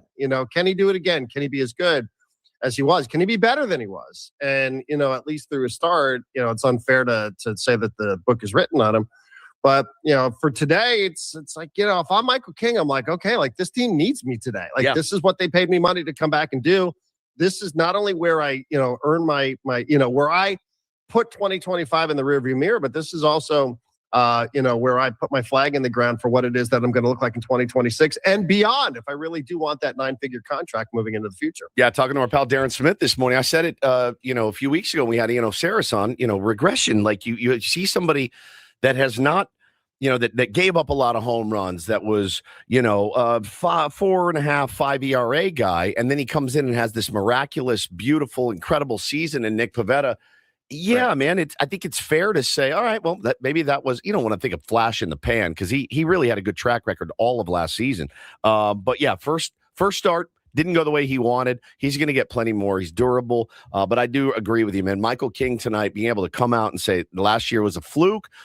It was a weird year for everybody. The funny thing is, all of that we just talked about, this team still managed to find a way to win 90 games last year with a very inconsistent Dylan Cease, a very inconsistent Michael King, of nondescript, wasn't even around. No Joe Darvish, Musgrove. No Joe Musgrove. I mean, that team figured out a way to win 90. So Randy Vasquez, every other start, right? And dancing around traffic every game. I mean, it was when you really look back at it, you go, that's a pretty damn good baseball team to win 90 games with everything that went wrong. Yeah, I mean, it's a reason to think that they're going to, to be successful, is because there is always some character that kind of comes out of nowhere, right? Whether it's a Matt Waldron type or somebody just emerges from the shadows. You're like, oh no, I can't believe it. You have to live X amount of time without this player or that player. And then here comes this other guy, and he might not be there all the way through the end of September and into the playoffs, but he's a guy that carries you for certain stretches during the regular season. And if it's something like saving a bullpen, or, he does just enough that he helps get you to where it is that you need to be for the regular season. So yeah, I'm with you on that. I'm really curious about King. King allowed a bunch of home runs in spring training. And I mean, it would have been my personal pick for opening day starter. Just me, nobody asked. But I am kind of curious to see what it looks like when he gets out there on the mound a little later. Talking to Darren. I mean, not that I'm going to be watching. I'm either going to be celebrating or I'm going to be miserable because of what happens with the stupid basketball game. What time's the basketball game on? 4 o'clock. 4:10. Okay, 4:10. Oh God, what a night for you. Oh, it's the worst. It's the worst. Brutal. I mean, and the reward is probably UConn afterwards. Yeah. But I mean, I'm almost like my mind is playing these tricks on me where I'm like, well, would I rather lose to Duke tonight and then not lose to UConn on Sunday? Because, I hate UConn so much. And I hate them actually more than Duke. But do you? Oh, of course. Yeah. I mean, it's close. Isn't it weird that your mind won't let you go, what if we beat Duke and UConn? Right. Like your mind the greatest weekend of my life. And instead I'm like, what is the least painful way to get through this, to navigate this weekend? Because sports for me, like my sports fandom is mostly about suffering and pain. Yeah. It's never about joy. It's always about being miserable and pain. So I'm preparing for that. And I don't allow myself to think that beating Duke and UConn in back-to-back NCAA tournament games in a regional semifinal and final is actually going to happen. If it does, I don't know that I can survive it. Correct. So, I'm kind of a mess, and I don't really know how I'm going to control myself up until 4 o'clock today. But I don't know. I just will have to see the way it all unfolds. But yeah, beating Duke would be a highlight until you start thinking. Then immediately afterwards, like, well, how long till I have to start thinking about UConn? And that doesn't afford me a ton of time to really enjoy that one. But it would be great to pay them back. They eliminated us back-to-back years, 1990 and 1991 in the NCAA tournament. I haven't forgotten. Amazing. But Darren, at least you're not going to be broadcasting an SDFC game. And I needed to ask you about this because last Sunday I was on driving back from Nevada and I was listening to the St. John's game and I thought they had it under control. So I switched over to you and the radio broadcast so I could listen to SDFC at 4 o'clock. And I didn't realize that there was a buzzer beater, and you never told me during the soccer game what I had missed. So were you following the game? And, Paulie was right there courtside for the buzzer beater. Did you know it happened? I didn't hear any reaction from you on the air during the game. I did not know it happened until later when I checked and I go, oh my gosh, St. John's needed a buzzer beater. Yeah. And Darren wasn't there for it. He was calling a soccer game. Didn't know about it until halftime. I tried turning the television on in the radio booth, and it was not working. So let this be a formal complaint in that regard, that the television booth. But I was watching on my phone before the game, and I saw the last, when I turned off the pregame show, when I turned off for the pregame show, since we have the pregame show at 3:30, St. John's was up 10. And I felt pretty good. And then I felt my phone starting to buzz a few times. And I looked down and I saw one text from a friend of mine who I went to school with, who said the vitamin water guy is going to be pissed. The vitamin water guy is a guy named Mike Rapole, who's the biggest booster at St. John's. He donates over $1 million a year. Oh no! And I just saw that, and my eyes like, ugh. And I just said I'm going to pay attention to the game, and I'll see what it is that happens. And at halftime, I had to have 30 text messages, including one from Paul, who was sitting there courtside, who was great, who I got to see on Friday, which was fantastic. And I just was like, I can't wait to get home and watch this. But I had no real appreciation for it in real time at all. And I'm kind of glad. I don't know. I mean, I don't know. I guess it would have been a little bit unprofessional for me to be, on my tiptoes watching this game as it unfolded while I'm trying to watch the soccer game. But it was just it was kind of a crazy thing to catch up on. And then I went home and I just stared at Instagram reels for 3 hours. Yeah. Well, it was kind of a tough week for SDFC. Still ended up with 2 points in the MLS standings, and we can talk about. I need a break. We can talk about next week's game next Friday as they return after the international break to visit San Jose, which should be a big one. But we can chat about it next week. Darren, appreciate it as always. Thank you, brother. Thank you, guys, Appreciate and you, man. happy anniversary. Thanks again. so Good much. to see you all, and here's to a great season for you all here with the pods. Thanks, bud. Darren Smith on our SDC's fan hotline. Bennett Woods brought to you by David P. Shapiro, criminal defense attorneys helping good people regain control of their future when charged with a crime since 2010. Visit davidpshapirolaw.com. All right, next hour, we will be visiting with Craig Stammen, our manager's report, first management report of the season on a Friday. We'll also play a little Take on Woods, all coming up on San Diego's #1 sports station, 97.3 The Fan. Don't go away.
All right, we're halfway home on a Friday. Ben and Woods, 97.3, The Fan. The start of year 9 for us. Today is our 8th birthday. We've been together 8 years today. Very, very sweet moment for all of us, in my opinion. Does anyone remember what they did for their 8th birthday?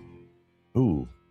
Probably Six Flags. You got a pizza party. Or Mickey D's, the old Mickey D's 1 hour party. Oh. Yeah. A Mariners game, maybe. No, that's fun. Oh, that's fun. Cool. I'm Woodsy.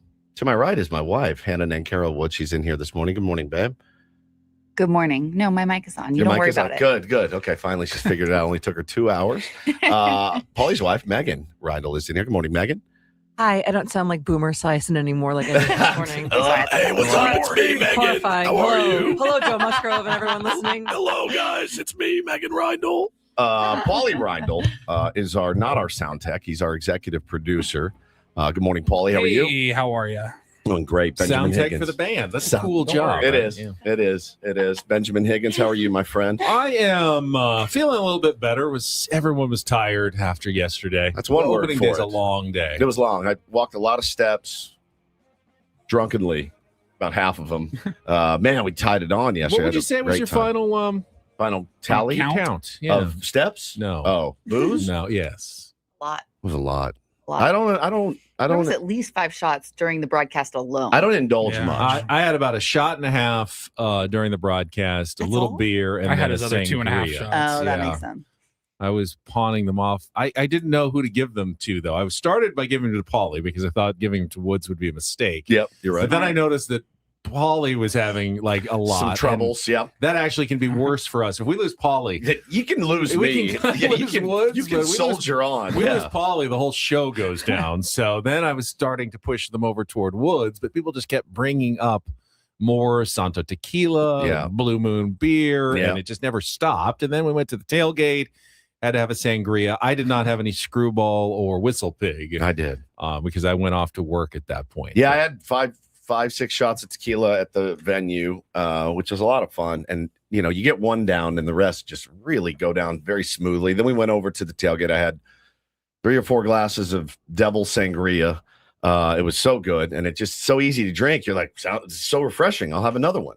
And then next thing you know, man, you are seeing stars. And then I had some Whistle Pig, which is really, really tasty. So good. Had some Screwball.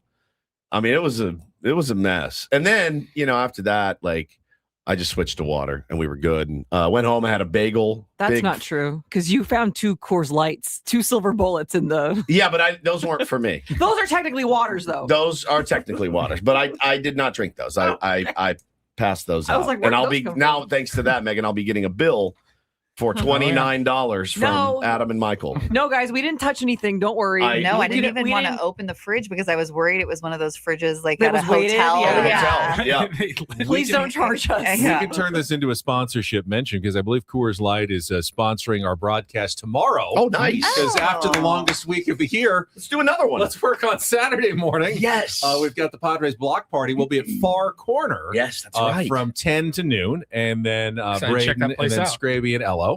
Which is right there on J, just outside of Gallagher Square. Looks so Looking cool. forward to it, checking it out. But I was hearing on our promos, whenever the Padres hit a grand slam, they go $1 Coors Lights until they run out. Oh, that's legit. Yeah, during the games. That's what they So said. if you're there watching the game, Manny hits a grand slam. Yeah. It's $1 Coors until Lights. they run out. Yeah. Oh, Dangerous. yes. Yeah. That's cool. Genius. You can drink those. Now we'll all be day. there They won't far hurt you. before the game. Tomorrow's at 5:40 game. Yeah. We're there from 10 to noon. Is so. anybody going to come down and see us at 10 to noon tomorrow? Please do, though. I sure hope we so. would love to have you out there. I know it's not opening day, but it's still the opening series. Yeah.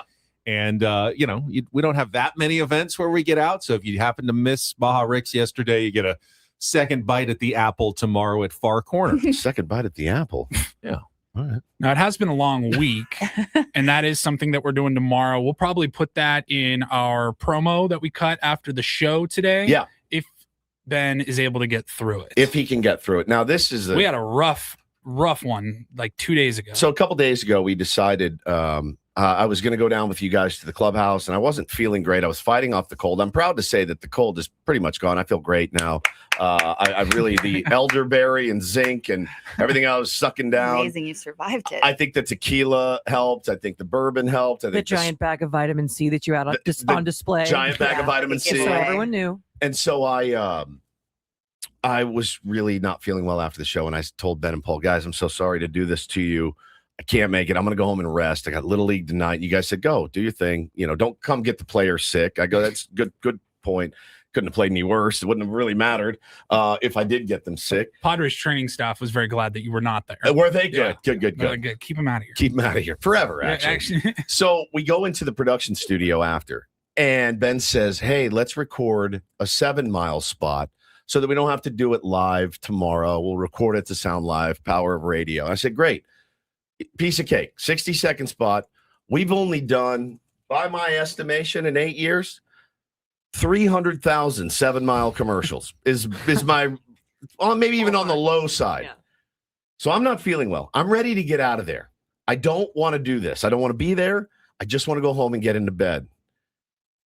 Paulie was rolling. 3, 2, 1. I can't see your clock. I know. That's why I'll need to end. So you do whatever you say, but just don't end it and then toss it back to me. That's what I'm trying to do, buddy. 3, 2. Wait, buddy. It's been a what? I mean, we got to just revisit that part first. First words. 3, 2. You know that after the show is not. I am not. I get it. The best mental spot. Same, which is why I wanted to go home. You couldn't even get the first 3 words out. It's a trap. It's a trap. One more time. Wait, buddy. Been a what? Been a what? Been a what? Been a what? Been a what?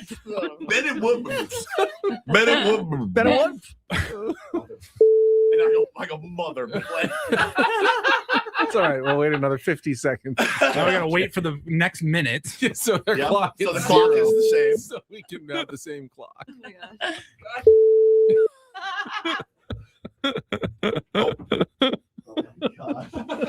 Do laugh. Who is that? It's Ben. What? We unlocked a new brand new. He lifted out?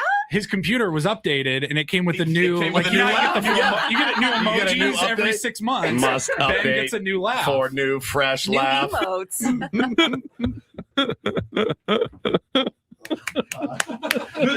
Keep it fresh. 8 years, man. I've never heard this. I started going through. I was like, man, there's just something about a Ben laugh. It just gets me every time. I've got so many different ones. The best. I like to use this one like, hey Ben, we just lost a pet.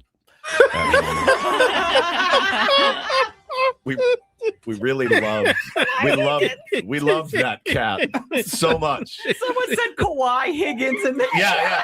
I don't know why you're laughing because we lost a beloved family member. That's my absolute favorite Ben, laugh. she was ripped apart by coyotes. My cheeks hurt. Ben, why? It's the sad. Like our children are just in tears. Yeah.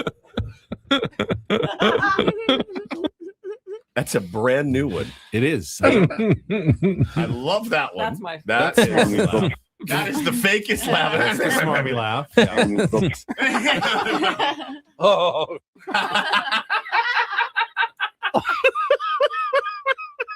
That's Breaking Ben.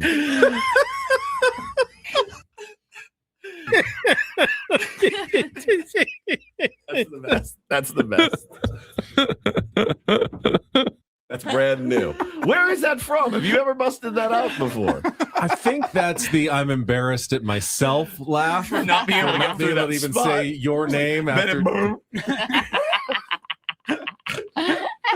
That's so funny, man. That was so He Self-humiliation does laugh. kind of sound like Kawhi Leonard. a little bit. Yeah, a little bit. Yeah. Little Eddie Murphy from the 80s. Yeah. Yeah. So good. You're not going to fall for the banana in the tailpipe? Oh man, dude, it is. This is it. This has been 8 years of this, man, and it's just that's my favorite stuff is the behind the scenes, and it always works that way too. When you're like, hey, I got to get out of here quick. All right, this has got to be quick. And it's like, all right, here we go. 1, 2, 3. It's almost as bad as Act Natural. It's almost as bad. We need to get this done quick. If I'm like, hey, I got a whole day in here. Take your time. Boom. 30 seconds. I We're could done. do 5 hours reading a teleprompter without mistakes. No But then mistakes. You tell me, but we need to get through this quick. It's over. 7 mistakes in a row It is incoming. just over, man. It's like when we pranked Woodsy with the Dago cycles, come crank your hog. Yeah. It took us like 15 minutes just to record that because you refused to believe that the copy was real, but you're like, I'm like, dude, I'm showing you the production order. It's right here. Right. I think they're trying to be edgy. I think they're Oh, new. do you think so? They're trying to stand out. I don't. This will make them stand out. Crank your hog. All right. Push the envelope. Should I start from the top or should I Pick it up from. so swing? All right. There is no way I'm gonna be able to say this without laughing. Like $100. Like if you don't want it, I'll make Ben do it. I would like to hear Ben say "crank your hog." So swing by. Don't look at me. Do not look at me. Here we go. So swing by, gear up, and come crank your hog. That giggle of Paul sends me. When Paul starts giggling, there's no way. Oh my God. Crank your hog. I gotta go, so I have to nail this. I have to nail this. Clean. I'm like, just do it. I'm scared. All right. So swing by, gear up, and come crank your hog with us this weekend. I almost made it. I'm blacking out, dude. I'm seeing stars right now. I'm laughing so hard. like So the swing by, origin gear up, and story. come crank your hog with us this weekend. All right. All right. God dang it. So swing by, gear up, and come crank your hog with us this weekend at Dago Cycles in Mission Bay. yeah. The open road starts here. Don't miss it. I got it. Nailed it. Oh, the worst. I told the fellas the other day, I love spending time with them very much. I love being in here. I'm here early. I like this job. I like being here with them. When the show ends, though, I don't want to see their faces. I you know, if a new contract is reached, I'm going to ask in my contract that at 9:56 I walk out the door. No more promos, no more nothing, no more commercials, nothing. I can't. Gone. My brain shuts down at 9:56 on the nose, and The I'm problem like, is mine does too. oh. You walk into that production studio, Paulie's like, you have 7 spots to cut, and that's just. You would think that you told me a loved one died. Like my face, it just goes blank every time. I'm like, oh, I hate this so much. But yeah, the after The show. loved one died.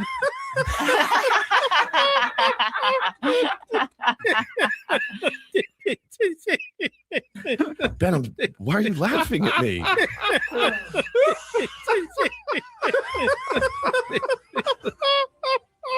She was so young. I love you guys. I love you guys. You make me laugh every day. You're both incredible sports. And it's just stuff like that, man, that just kills me. Need to take a quick time out because Craig Stammen's coming up and we'll play a quick game of Take on Wood. So if you want to be our contestant, 833-288-0973. Qualify for the trip to Las Vegas. Coming up next, and the skipper of the San Diego Padres. This hour on 97.3 The Fan, brought to you by GL Pools, the company trusted by thousands of San Diegans to keep their pools sparkling, swim ready, and expertly maintained. Call GL Pools now. Say radio for a free month of service. Back with Take on Woods next here on 97.3 The Fan.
Hey, player, this is all yours.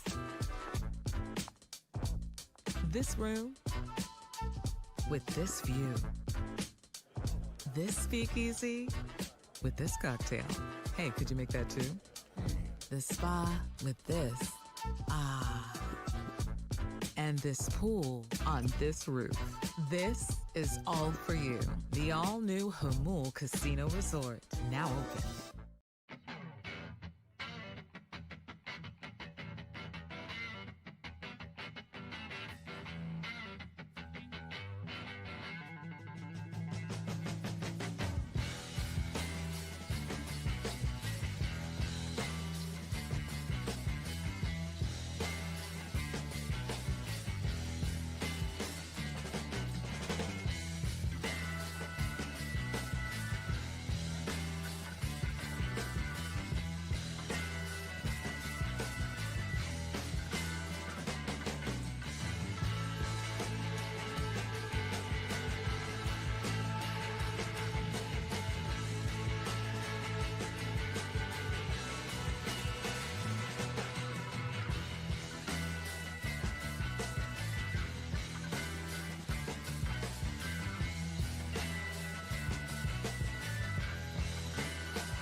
Hey, player, this is all yours. This room with this view. This speakeasy with this cocktail. Hey, could you make that too? This. We actually have a funny and appropriate new category entering the mix today for Take on Woods. You won't know about I won't know. because you're about to leave the studio because we got to get right to our game. Craig Stammen coming up in just a few minutes, broadcasting live from the Bill House Studios. We know how. It's Ben and Woods, and it is time to play Take on Woods.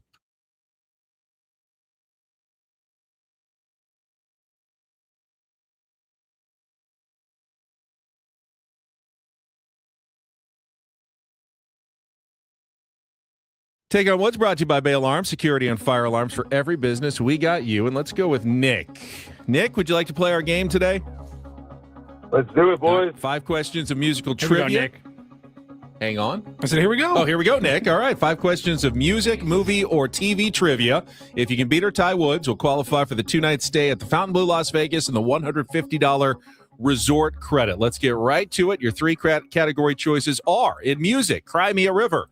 5 song titles that include the word cry. Movie, Time Travelers, 5 movies with time travel plot elements. And our new TV category submitted by Tier 1 Justin, Crank Your Hog, TV shows about motorcycles. So, Nick, do you want to play music, Cry Me a River, movies, time travelers, or TV, Crank Your Hog?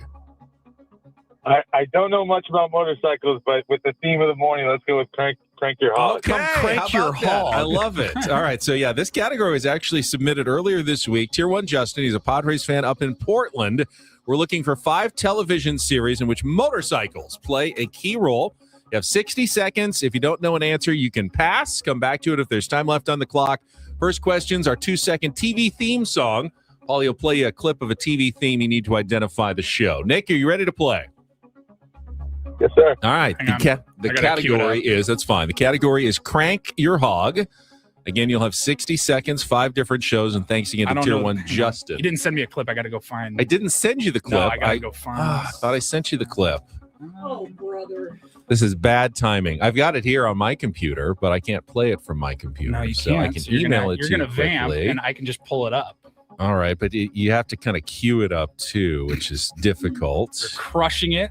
Oh, man. If you can email it to me real quick. I'm going to email it to you really quick. Nick, were you at opening day yesterday? You vamp. I was not. First one I missed in like about 14 years, actually. Oh, what happened? We used to have a crew that used to go, and kids and getting older, and unfortunately this year was the 1 year we broke the tradition. I hear you, man. I've sent it to you. Okay, you have. So sent hopefully you should be getting that email shortly with our 2-second TV theme song clip. Remember, you're like, we got to go quickly. I know. Damn it. And this is exactly the opposite of quickly. I get that. I've got it. All right. He's got it now. All right. Let's, once again, the category is TV shows about motorcycles. Paul, you ready to go? Yeah. 60 seconds on the clock, Nick. Your time begins when we play our 2-second TV theme song. Good luck. Let's take on Woods. Right into this world. All alone. Correct. Eric Estrada and Larry Wilcox rode their motorcycles and saved the day as Ponch and correct. Father and son duo Paul Tootle Jr. and Sr. star in which show about custom bikes on the Discovery Channel? West Coast Chopper. That's not it. Close. Which reality show on True TV takes place inside a bar during Sturgis Biker Week? Oh my gosh. Crap. Johnny Knoxville and Travis Pastrana starred for 4 seasons on MTV in which show known for wild tricks and stunts? Nitro Circus? Correct. Which reality show on True TV takes place inside a bar during Sturgis Biker Week? Oh my gosh. And some saloon. Something saloon. Oh my gosh. It's Full Throttle Saloon. Very close, though. You did get 3.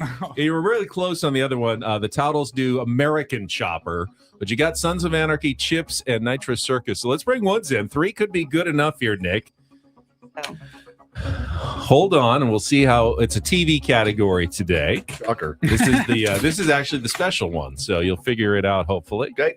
60 seconds on the clock. Your time begins when we play our TV theme song. Good luck, Woods. Let's take on Nick. Right into this world. That's Sons of Anarchy. Correct. Eric Estrada and Larry Wilcox rode their motorcycles. Chips. Correct. Father and son duo Paul Tootle Sr. and Jr. star in which show about custom bikes on the Discovery Channel? I was in that show. Pass. Which reality show on True TV takes place inside a bar during Sturgis Biker Week? Sounds awesome. It does. I didn't know that existed. Pass. Johnny Knoxville and Travis Pastrana starred for 4 seasons on MTV in which show known for wild tricks and stunts? Jackass? Incorrect. Father and son duo Paul Tootle Sr. and Jr. star in which show about custom bikes on the Discovery Channel? I can see the guy's face.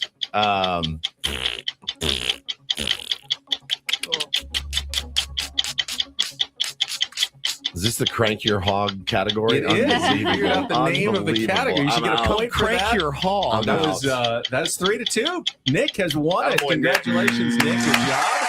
American Chopper, Full Throttle Saloon, and Nitro Circus. I've never heard of any of those except for the Chopper one. But you got Chips. Did you know that one, Dave? The Johnny Knoxville one? Yeah. You did? Okay. Not the Johnny Knoxville. The Full Throttle Saloon, though. Yeah. You've heard of Full Throttle Saloon? I watch a They lot. do it at you watch a Sturgis. lot of garbage TV. They film it at Sturgis. Tier 1 Justin submitted that category. Padres fan up in Portland. That's genius. Very appropriate. It's a for today. great one For On Crank Your True Hog TV. winning on True TV, winning the tournament of drops and the category and taking on Woods. All right, Nick, stay on the line. Paulie will get your information. When we come back, our first management report of the season, it is the Manager's Report with Craig Stammen, brought to you by SDCCU.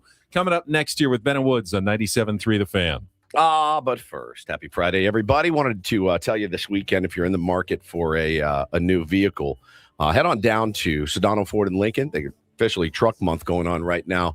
They're going bigger than ever before. The Ford trucks, man, the hardest working trucks on the road. My mother-in-law has actually bought 2 trucks from Sedano Ford in the last 2 years and is extremely happy with how the service has been, how the process went. But right now they're offering the power of 3 with 0% financing, 0 due at signing, and 0 payments for a full 90 days. She might have gotten screwed because she bought hers before this. You know what I mean? She should have maybe waited for this incredible deal. 0% APR, 0 due at signing, and no payments for 90 days.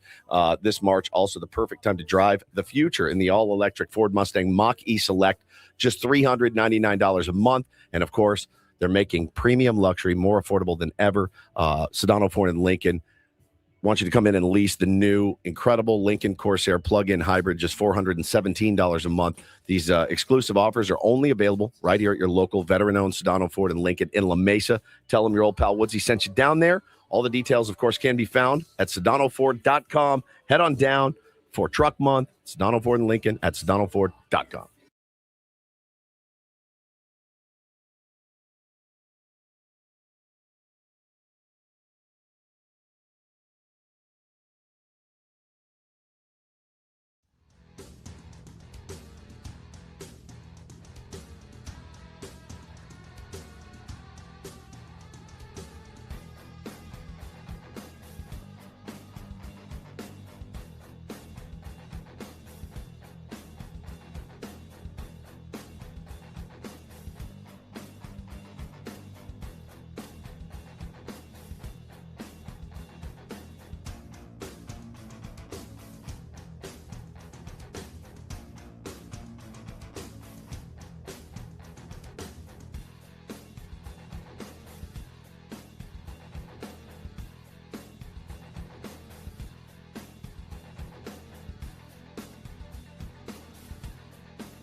He just here. I'll show you a little. Just a little. Please don't. Just a little bit. What hurts on you? Nothing at all. A little bit. Nothing. Now, So let's say whatever you're about to touch is the only thing. Let's say It's gonna hurt. Right? All right, yeah. Okay. Pretend your knee hurts. Pretend your knee. It's going to in a second. Right here. That is not pleasant. Hey, player, this is all yours. This room with this view. This speakeasy with this cocktail. Hey, could you make that too? The spa with this. Ah. And this pool on this roof. This is all for you. The all-new Hamul Casino Resort, now open.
The season. Excited, man. It means it's time for our very first manager's report of the season. It is brought to you by SDCCU. It's not big bank banking.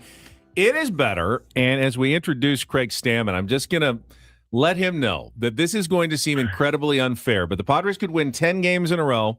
And when you lose on Thursday, we're all going to be in a bad mood on Friday. It's so true. You could lose 8 games in a row, but if you win on a Thursday, everything's going to be okay on a Friday morning. So just get used to that, Craig. It's so weird how it works. That's funny. That was funny in a way that he doesn't think it's that funny. I get it. Hey, man.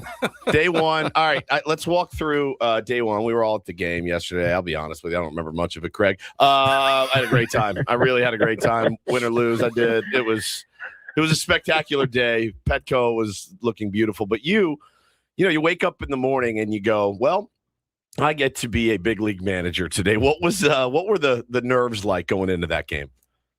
Yeah, yesterday was definitely a different day. I was excited when I woke up. Definitely woke up early. I slept great the night before, but woke up early and I got to the ballpark around 7 a.m. and I tell you what, those next 6 hours felt like it lasted 4 days, before the game started. And I was feeling the nerves, leading up to the introductions and the national anthem. But, kind of once all the pomp and circumstance got going on, I felt pretty calm and comfortable, and mainly because we have a great team. And the other part is we have a great coaching staff too. So I felt like I had a lot of people around me that were going to support me and that it was going to be a lot of fun. And, then the first inning happens and we get behind and things change really fast. But overall, it was an exciting day and good to kick off the season, but great to start getting some W's. Yeah, no question. And I do wonder, when it's 4-0, I've said many times, it doesn't really matter what level you manage at. The game speeds up so fast sometimes, and no one's expecting, much less Nicky P, expecting to go out there and walk guys and walk in runs. But that immediately changes the calculus of the game because you're looking at it from your perspective going, am I going to have to get somebody hot, in the first inning, maybe the second inning? It really speeds up. They get 4 runs. was the pressure at that point? You're kind of like, all right, 4 runs. Like now we can just let it unfold a little bit. Yeah, I mean, it's not one of those. It was 4-0. The game's still in the balance that early. You can come back and score runs, but you're never out of it in any game. As we even saw in the 8th inning, we had bases loaded. And we had a chance to make it a little tighter. Yep. But so you're managing. You got to manage every game probably differently, and every game's going to have different situations and managing them appropriately. And yesterday kind of turned into a game where we had to lose properly. We had to lose in the right way and save the right guys in the pen and get the guys work that needed to get work. And they did a great job of getting through the game and pitching those innings that not everybody wants to pitch, pitching when we've got a deficit like that, 8-0. And they did a great job. And we're going to win a lot of games like that with those guys pitching. We get behind, they come in the game, they're going to hold that deficit, and we're going to come back. We've got an offense that can come back. So, we didn't end up coming back yesterday, but it was another game, and we got another game today. So exciting. We were certainly interested to see what the opening day lineup was going to look like. But you said on Wednesday that it's probably going to change quite a bit. And I was wondering if you could kind of expand on that. You talked about swing paths and, advanced data that guys can get to help set your lineups. What do you go through as you're going to be setting lineups day to day? Yeah, I mean, it's not rocket science, but, we want to put our players in the best position to succeed. And so if we've got certain players that have a good matchup against a certain pitcher, whether that's past performance or we feel like their swing profile matches up with, say they're a low ball hitter against a low ball pitcher, those types of things like that. And, we're just, trying to find an advantage any way we can. And I think the one thing that we just don't want to do is get pigeonholed into a certain lineup that has to be out every day. And if we don't have that lineup, the players feel uncomfortable or feel like we're panicking if we change it. So I think just being able to cover and move and just, do different things and be, a team that can adjust really well. And I think that starts with the lineup and being able to adjust the lineup and not be something that's set all the time. And, like I said yesterday too, it may get to a point where, man, this is our lineup. This is when we score runs. Doesn't matter who's pitching. This is how we do it. It may get to that point, and then, we'll make that decision and do it. Talking to the skipper, Craig Stammen, here on Ben and Woods this morning. And that, to do what you're talking about in the early part of the season, it takes buy-in, right? It takes buy-in from the players. And, we've been covering the team together out at spring training for years. And I got to tell you, man, it's the first year I didn't really hear guys going, well, I better be in the 2-hole, or I better be in the 3-hole. I better be leading off. You know what I mean? It seems like the guys have bought in right now. And of course, winning, Craig, cures everything. So if a guy's hitting in the 7-hole and raking and, you guys are winning ball games, I don't see much complaining going on there. Yeah, you're exactly right. Once the season gets going, everybody starts looking at results and those results sometimes dictate happiness. Although as manager, I think we want to try to get our players in the frame of mind that it's process oriented, not, we've heard this bunch of coach talk, process oriented, not, results driven. And it's hard. It's easy to say and very hard to do. I know it as a player, like, I could be working my tail off and trying to locate my 2-seamer down the way as much as possible. And then all of a sudden get in the game and it ain't working. It's about the results in the end. But I think if we tackle the process and tackle it the right way, hopefully that'll lead to good results, and then good results lead to some happiness for the players. But we're in it together. No one person's going to tackle this thing on its own, but we're going to tackle it together and go from there. All right, Craig, I need to know, how did you unwind after the game was over? Oh, yeah. Because you had another game to prepare for, but it can't be all work. You've got to give it some time after a game usually to settle down. What did you do after it was all done and the media was out and clubhouse was quiet? You know what?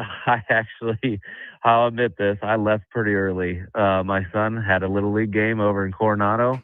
It was one of the only games I'm going to be able to go and watch. Oh. And so not too long after the game, I was going for a doubleheader. So my son Chase was playing and had a great game. And our hitting coach, Steven Souza, his son Micah is on the same team. So those two were playing together for the first time, and we were able to sneak off after opening day and get to see almost the whole game. We missed maybe the first half of the first inning.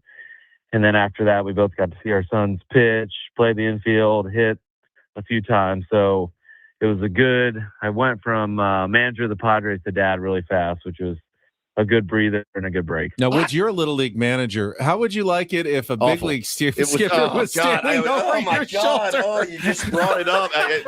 The thought of it just makes my throat close up. If I'm managing and I look over and there's Craig Stammen and Steven Souza Jr., they're standing with their arms crossed, like, this sucks. I mean, Carlos Quentin. Well, I gotta give our coach a shout out. Oh yeah, Duke Gallant. We had him. He's the big league Coronado manager. So the very first year that we played, when I was still playing, we were playing t-ball here. He had Chase and Kyrie Profar on the same team. Yeah. So he's kind of got it down pat, and he and I have coached a couple teams together through the years, so I trust him. We have a good relationship, and he's as humble as they come. And he's, Craig, if you see anything, come on, let me know. You got to give me some insight. Yes. So we talked about a few things, but nothing dramatic. He does a great job, and it's just fun to see those kids out there playing and laughing. And the best part about them playing yesterday is the game ends, they get beat, and after the game, they all pick up their gloves, they go out to second base and first base, and they start playing pickle. It was like the best they part. could have played till it was dark, and it was just fun to see them just loving being around each other and loving the game of baseball. And it makes you realize like where this game started, where we all started playing it, where we all started loving it, and those are the moments that kind of take you away from the big results of a Major League Baseball game and bring it back to the roots of baseball. So I shouldn't be running sprint drills after a loss with my 8-year-old. We haven't lost yet, knock on wood, but all right, now I know. Just, hey, go out and have some fun, guys. No, it's such a fine line, Craig. It's tough because these guys, these little guys, man, they work so hard out there. They do. They really want it. And if they don't get the job done, they get upset really easily. But it's funny, man. 10 minutes after the game, it's ice cream time. It's over. They flush it pretty easy. And big leaguers are the same way. Yeah, sometimes. Yes. I mean, I can't imagine. And I think we can learn. We can learn from that. I mean, it's good. Like that's the thing about baseball. 162 games in a 6-month season, and we got to flush Tarek Skubal and what happened the first inning with Nick Pivetta. He's got to flush that really quickly. Yep. And he did. He came up to me about towards the end of the game, 7th or 8th inning, and he passed me on the back and goes, "Sorry about that, Skip." I said, "Nick, I know it's opening day. There's a lot going on. Don't you even think twice about that. I know you're going to be great the rest of the season." He had a smile on his face, and he's ready to get on to the next outing already. So that's what it's about. It's about bouncing back. It's not what happens to you, but how do you go on to the next pitch, the next inning, the next 3 innings, the next game, and do your best. So all those same lessons that you learn when you're 8 years old, the same things apply when you're a big leaguer. Well, Craig, go out, win a series. Good luck. We'll talk to you again in a couple of weeks when you're like 13-2, and we'll complain about that second loss. Well, hey, also, come in for that. Let's do that. That'd be awesome. I mean, you didn't know you'd have to game plan so heavily for rookie Kevin McGonigal yesterday with 4 knocks. My God, what a hitter he is. So you tell Kinger, man, like you got to bear down on this guy now, man. He's crazy good. Yeah, AJ, scouting aficionado AJ, he knows everybody in the industry. He had us ready for him. As far as knowing he was a great player, we just, maybe our game plan wasn't great. We'll try to change it up a little bit today. But a great player. Great players play great in great moments. So he showed out his first day in the big leagues, but we got to figure a way to get him out the next 2 days. That's right. Thank you, Craig. Thanks, Appreciate it.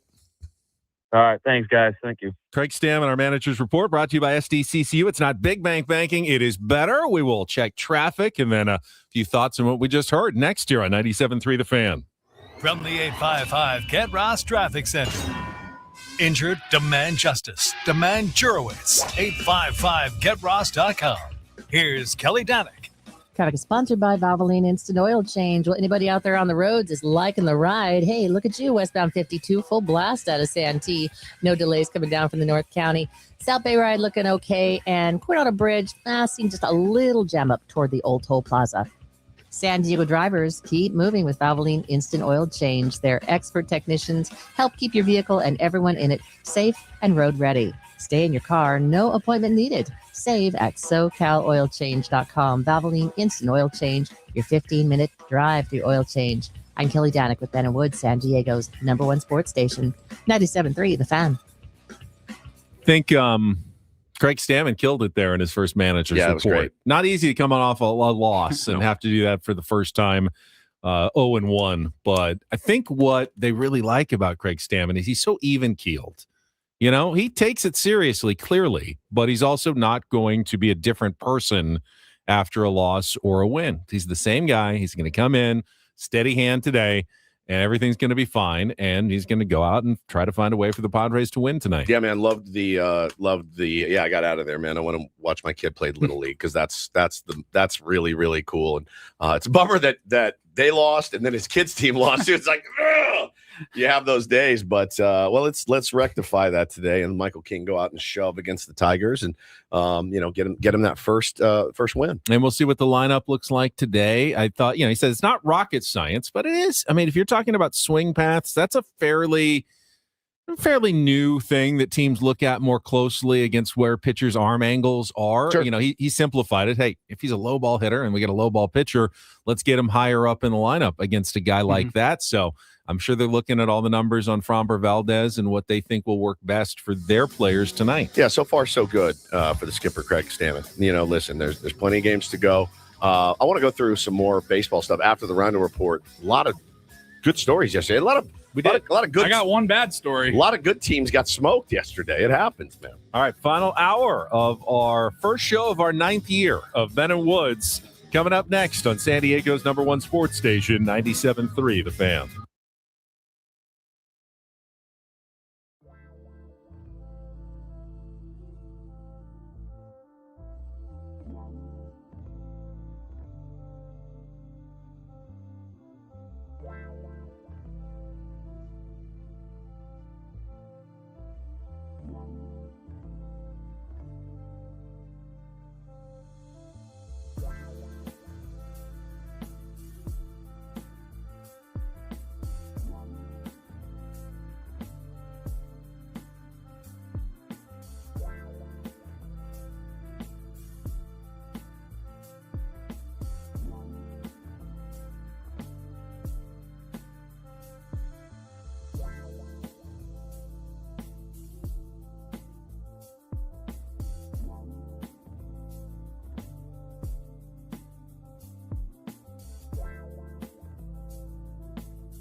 Nailed it. We're like our own version of the Beach Boys, right? Barbershop. Well, we need one more for our Harmonies. quartet. That's true. Megan's here. Doesn't really qualify. No? Yeah. I mean, I sound like Boomer Esiason. Are you sure about that? Picking up good vibrations. Final hour of Boomer Better Woods. Esiason karaoke. Excitation. We are brought to you by David P. Shapiro, criminal defense attorneys, helping good people regain control of their future when charged with a crime since 2010. Visit davidpshapirolaw.com. Our thanks again to Craig Stammen, the manager's report. Game 2 of the season, night game, 6:40 tonight, Nice. with Michael King pitching against Framber Valdez. It is also the scarf, the opening series scarf giveaway tonight, presented by Quidel Ortho. We gave away one of those during our opening day broadcast yesterday at Baja Rick's. Yep. Everyone else, you can get your opening day scarves tonight at Petco Park. Okay. You wanted to talk some baseball. I thought we were going to do the Rhino Report. But first, Yeah. we can get to some headlines with the Rhino Report. There we go. And get things started here with our today's edition of the Rhino Report. Now tuned into the greatest.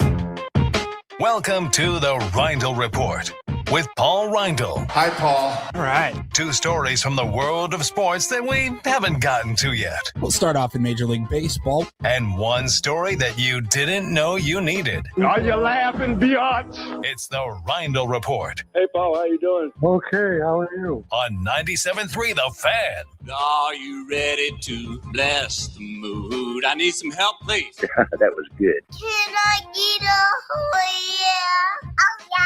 All right.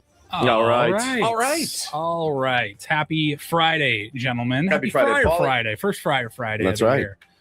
Let's get started. We will a couple stories in Major League Baseball. How about a little bit of the good, a little bit of the bad from yesterday that we haven't gotten to? How about we'll start with the good. Jacob Mizorowski looked pretty good, and the Very Brewers good. pitching staff in general looked pretty good. How about their offense laying up 14 runs yeah, yesterday? the Brewers just in general. They look pretty good now. They were playing Helps the you White playing Sox. the Yeah, White play the Sox. White Sox. It's fine. Yep. But Jacob Mizorowski had 5 innings, 2 hits, 1 earned run, and 11 Ks. And the rest of the Brewers pitching staff, they combined for 20 strikeouts on opening day. I mean, Not bad. Will Venable's White Sox, not great. Not how you want to start the season, getting bodied 14-2. Yeah. Quite the turnaround, because remember last year the Brewers started with a 4-2 loss to the Yankees, then a 20-9 loss, then a 12-3 loss, then an 11-1 loss to Kansas City Royals. God. Through 4 games, they were 0-4 Bodied. and being outscored by more than 30 runs.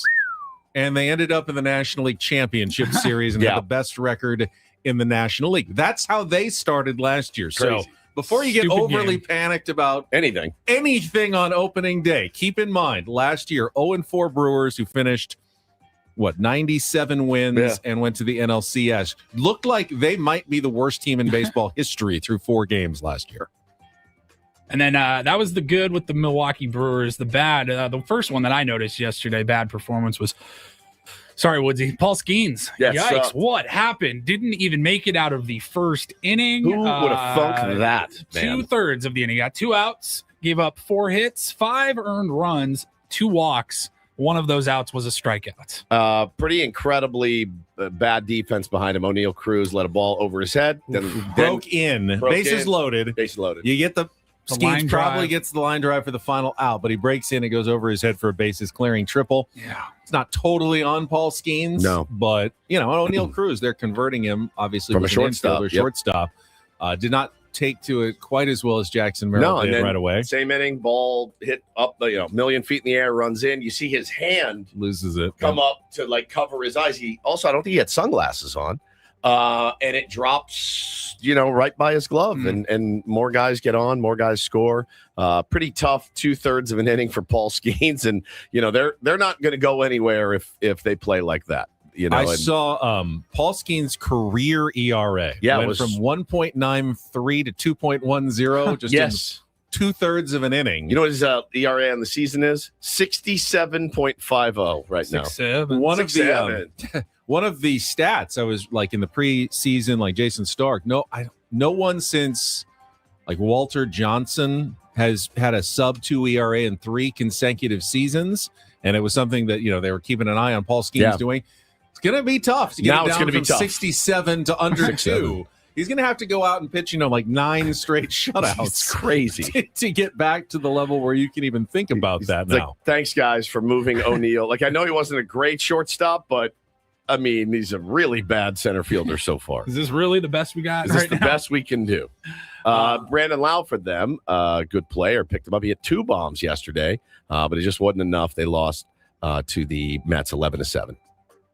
Freddie Peralta got the win. He's got a 7.20 ERA right now, so he didn't exactly pitch lights out either. Got the win with a 7.20. With a 7.20. They just outslugged the Pirates, and they got a little lucky, too. They also didn't walk guys. They didn't walk and guys. The Pirates walked 9 guys. Can't walk 9 guys.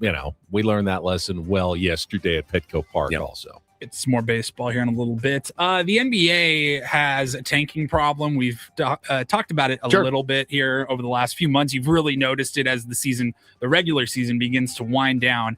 And Shams Charania with ESPN, he was writing about there are a few different proposals out there going around amongst the NBA and the Board of Governors on how do they combat tanking. And I don't know if they're going to be able to successfully do this. Now, I was skimming through all 3 of the proposals, and according to Shams, and it's all very mathematical. I'm trying to dumb it down, but it's got to do with the lottery and the draft and how that works. And one of the proposals would be you take the bottom 18 teams. I think it's 10 that don't make the playoffs, and then 8 that are the lowest qualified. The play-in games. Those teams, they still qualify for the draft, but for the lottery, equal shares though amongst everybody versus you tank, you get the worst record in the league, you're guaranteed or at least have the highest chances of a number one the seed. Reason I think why they would include the play-in teams, remember it was the Mavericks a couple of years ago who tanked theirself out of the playoffs just so they could get into the lottery, which I believe worked out pretty well. It did. They got Cooper Flag out of the deal. Out of it, but they don't want playoff teams to be tanking, so they're going to include them in the lottery going forward. That's one of the proposals. The bottom, like it says here, the bottom 10 teams all have 8% chance equal. That's the way it is. And then the remaining 20% of the odds would be split amongst the other 8 teams in the lottery. So it's just a lot of how to evenly distribute the odds. They don't want to really have any incentive to be absolutely god-awful, horrible, and bench all your players. Hey, if you're already one of the 3 or 4 worst teams, go ahead, try to win games at the end of the season. It's not going to affect your draft status later. The other 2 proposals are kind of the same. One of them makes it 2 seasons combined is what your draft order is going to be, and that should eliminate some tanking. I think they didn't do one of the fun ones. I love the idea that they do. I think it's in a women's league somewhere where once you're eliminated from the playoffs, the team that wins the most games gets the first pick in the draft. Which means after you're eliminated. the really bad teams who are eliminated early have more time to win games and potentially get the first pick, but it really gives them an incentive to try to play well. Because ultimately for the league, it's all about keeping fans in your buildings and still coming to your games. That's right. Even when you're the White Sox or the worst team in the NBA or whatever, they want to keep the fans engaged, and when you just know and feel that your team is just not even trying. And they're just tanking, and maybe we'll get the number 1 pick, maybe we won't. You don't even know when that's the worst draft. Is you have this miserable season and you don't even get the number 1 pick. The 4th pick. You're awesome, really cool. A couple tier 1s say professional women's hockey league does it that way, where the team that wins the most games after they're eliminated gets the first pick in the draft. Pretty solid. And then finally, we'll wrap it up here. It's happened again. Netflix loves to do this. They like to sneak in those new raises on their prices. And sometimes you get an email, usually probably just delete it because you're like, oh, what is this about? Netflix has raised their price again for the 2nd time in less than 2 years now, and people are not happy about it. God dang, the prices previously went up last year. Right now, the standard plan with ads went up by $1, so it's $8.99 a month. And then the standard plan without ads and up to 2 devices went up by $2. That is now $19.99 a month if you want the no ads up to 2 devices, which, again, that's your phone and 1 TV. But if you have multiple TVs, if you have an iPad, those are all devices. So you'd have to get yet another plan. 3 TVs in my house? You're kidding me. Yeah. Yeah, you have a lot more devices connected to these things than you think about. Oh my God. Your phone, Hannah's phone. It would be great. All the iPads. If there was one company that just came out and said, you know what? We want to keep you as customers. Like, just go the opposite way. Yeah, we want to make some money. We're not going to jack prices up on you every single effing year. Every year. Everywhere. Jack your ad prices up. Yeah, jack those you know up. what I mean? Make them pay more. Yeah. You know, the people that are paying for the endorsements and ads and stuff that runs, like maybe jack those prices up and not keep killing your customers. Makes me nuts. But their costs are going up too. Like baseball games with Barry Bonds and Albert Pujols costs money. It costs a lot of money. Costs a lot of money. That's what advertisers they pass are for. that along to consumers. That's just crazy. Well, we are also in that business. It's not always easy to get advertisers to pay. Not. Well, you start charging more for advertising, and all of a sudden the advertisers go away, and then you're not making any money at all. Tatistic says they raised prices after just getting a $2.5 billion settlement. So you turn $2.5 billion into $6 billion. I didn't even get this email, which makes me wonder if I even pay for Netflix. I wonder if my missus does. I do, and I don't remember getting an email. It might have gone to spam or something like that. Hey, let's raise everyone's prices and just send it all to spam, and they'll never know. I mean, how often do you look and be like, oh, you're used to paying $13.99 or whatever, and then all of a sudden it goes to $15.99 or $19.99. I mean, are you really going to notice? You saw what happened with the Sirius XM. Yes, yeah. I don't even know. Years. I was paying like $30 a month more. They're like, I spent thousands of dollars that I just didn't need to spend. Paulie calls them one day, like, bro, we can do this for $4 a month, man. Let's go. Let's get it done. I was literally, like we talked about it, I was paying for the ability to have the in-satellite, in-car service. And I'm like, I don't use that. I plug my phone into my car and I stream it off the app. You're telling me that only costs $4 a month or whatever it is? Such a clown show out there, man. Does anybody want to make life easier on the American public? That's what I want to know. The premium plan right now for Netflix, it's up to 4 devices at once. Yep. Ultra HD. Went up again by $2. You're at $26.99 a month. God, for Netflix. I don't know if it's worth it. I don't use Netflix very much, but we keep it. We have the ad plan, which I hate. Yeah, here's the other thing. But I'm like, Unsaturated Fats is this. If you're paying for a subscription, you should not have ads. I'm paying you for a subscription. There should be no ads, no ads. Some ads with this one. Some ads with this one. None with this one, and almost none with this one. I like, if I don't mind watching a few commercials, I like knowing that I'm paying $5 less a month, and that's why I'm but you're already paying for it's Hulu. not like it's free. Right? You're paying for it. You're also paying for your ESPN You're on television. not paying for this, and you get it for free, but you got it with ads. You're also paying for your ESPN on television, and you got commercials on that all the time. It's true. I mean, paying for things that have commercials is not new. It's not a new concept. But that's part of cable. This is an app where I can watch. This isn't a channel. This is a subscription-based service that I just paid you a subscription fee for. You know what I mean? And they originally started ads. And they started ads. No ads. I know what you mean, but it's because they started without ads that people are mad. All right, if they just started with ads, I don't think anyone would even notice. Happy birthday to Ben and Woods. It's now $14.99 to listen to this show every day. Yeah. God. With commercials. With commercials. So terrible. $69.99 a month, and we'll get you no commercials. I'm more confused. I'll do it by topless for $69.99. Like, I don't know how many devices we're supposed to have, because sometimes it's fine. I'll log in and I'll put on Netflix, and then sometimes I'll log in and it says you have too many devices right now, and I got to go ask the kids, are you watching our Netflix Can you delete account? yours? My son in Seattle, are you watching the Netflix account? Is someone watching on their phone? headache. Why can't I watch Netflix right now? I've done that just by myself. Like I always do. It's like still connected to my office TV, even though that TV's turned off. It still thinks it's on or something. I'm not paying. I'm not cheating. It still says that I can't watch my Netflix, and I don't know why. Everywhere I go, every price is higher. Everywhere I go. I went to get a haircut today. Just as of February, so $10 more. All right, fine. It's the American way right now. American way, man. Jack it up. Yeah. Jack it up and let us feel it. Baseball cards, so expensive. Everything's jacked up. They were doing haircuts in the Padres clubhouse on the day before opening day. The barber's chair that they have. Yeah. And I was wondering, are those free? Can you go you grab tip, a I bet. free haircut with a tip? Yeah. Well, I asked, I don't know, AJ Casabell, I think was in there, and he's in there way more than we are. And I go, is that like the team brings in a guy to help him, or is it like that's Manny's guy, and then Wandy Peralta has his guy that comes in and does his hair before a game, or like they all share like one couple of guys? I don't know. AJ goes, I'm not sure. I've kind of an interesting. I would read that story. I'd be interested team in barber. it. Yeah, team barber. Yeah.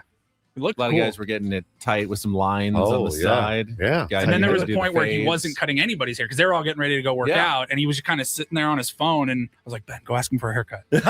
Free. Hey, can you Sure, fix if this, it's free, this I mean, Chairman you know. Mel?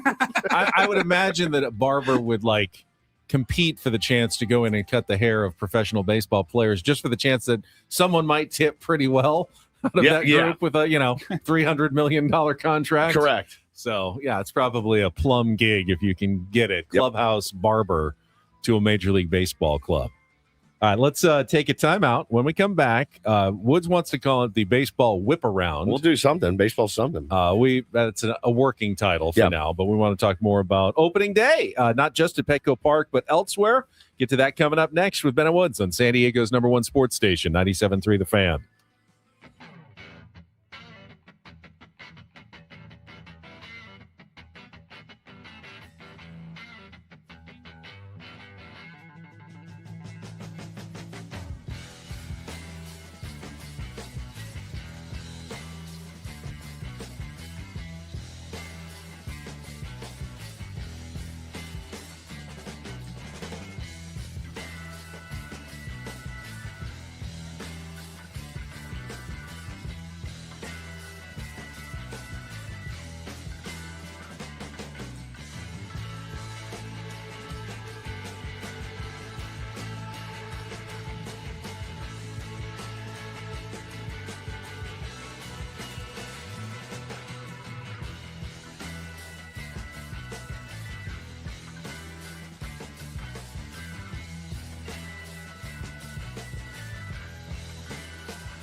Hey player, this is all yours. This room with this view. This speakeasy with this cocktail. Hey, could you make that too? The spa with this. Ah. And this pool on this roof. This is all for you. The all-new Hamul Casino Resort, now open.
Hey, player, this is all yours.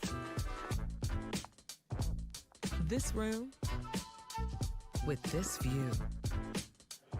This speakeasy with this cocktail. Hey, could you make that too? The spa with this. Ah. And this pool. Broadcasting live from the Bill House Studios, we know how. Final hour of Ben and Woods on our 8th anniversary. Happy anniversary, buddy. Our first show. Happy anniversary to you. Happy anniversary, Paulie. Happy anniversary. I didn't bring you guys anything. I was going to. I was so worried when I got up this morning. I thought, I didn't get him anything. I didn't do anything. But I thought, there's no way after opening day yesterday that any of us was in the shape to go and plan anything. It's not at a good all. time of year to have like if our anniversary was July October 1st or something, playoffs. Let's move but it. like, you know what I mean? We can't No, move we it. can't move it. Let's move it to We an can't change empty history. time of It the happened. year. No, this is when it happened. No, that's, But having unfortunate. opening day move further back into this week in March, it's like now that's a lot. It's a lot. It all for was. one week. I was looking. I'm not joking when I say I was looking around the kitchen to see what I could bring as like a gift, and I'm like, does Ben want this giant vat of Gentleman Jack? I don't think so. Maybe he'll like this bottle of wine from the hitching post. You probably would have liked that. Yeah, that bottle of wine. I said I Paulie? would go get a cake, and then I was so tired once I sat down. I said, never mind. You know, I'm so tired. And I thought about bringing Paulie some cards and stuff, but I'm like, he's got cards. And it would have been a total regift. You would have like, hey, here, take this sweatshirt. This is nobody can find this anywhere. Gotcha. You always, tequila Yeah, I got shirt. you Santo tequila shirt. You reach the point, and I love this point in a relationship where you don't really need to give It's anything true. and get anything, and you're just all happy that you made it another year together. That's right. I mean, this Valentine's Day, I'm not kidding you. When I tell you my wife and I were like, happy Valentine's Day. Yeah, you too. And that was literally it. Yeah. No cards, no candy, no chocolate, no flowers. Happy Valentine's Day. Yeah, you too. Love you. And that was Maybe the like extent. pizza delivered or that something. was the Yeah, we're extent just of like, it. I don't want to do anything. Like fist bump. That's exactly right. Yeah. You know, we go big for Christmas. We go pretty big on birthdays. And for us, we go big for each other on birthdays and stuff. But the anniversary bit, hey, man, I'm just happy we made it. And we're still in here grinding together. Makes me very happy. We've got you presents out there, though, in the form of Bob Dylan tickets, because I've got another 2 to give away here. If you want to be our fourth caller at 833-288-0973, 833-288-0973, 2 tickets to see Bob Dylan at the Rady Shell on June 21st. You can get your tickets at Ticketmaster.com. 84-year-old Bob Dylan. While you call in, did have some breaking baseball news earlier this hour. Former San Diego Padre and Chicago Cub and other teams, Jason Hayward has announced his retirement. Loved when we got to meet Jason at spring training a couple years ago. Indeed. Obviously, didn't work out the way the Padres were hoping. He could not. We can look back and like say, I personally, I felt like it was, we just knew it wasn't probably going to last with the Padres last year, but it was so fun to meet him. And you're like, this is probably the only time we're going to talk to Jason Hayward. Yeah. And I'm so glad that we did. He talked about his speech at the World Series. I mean, it was just such a great interview, and not because of us. It was because of him.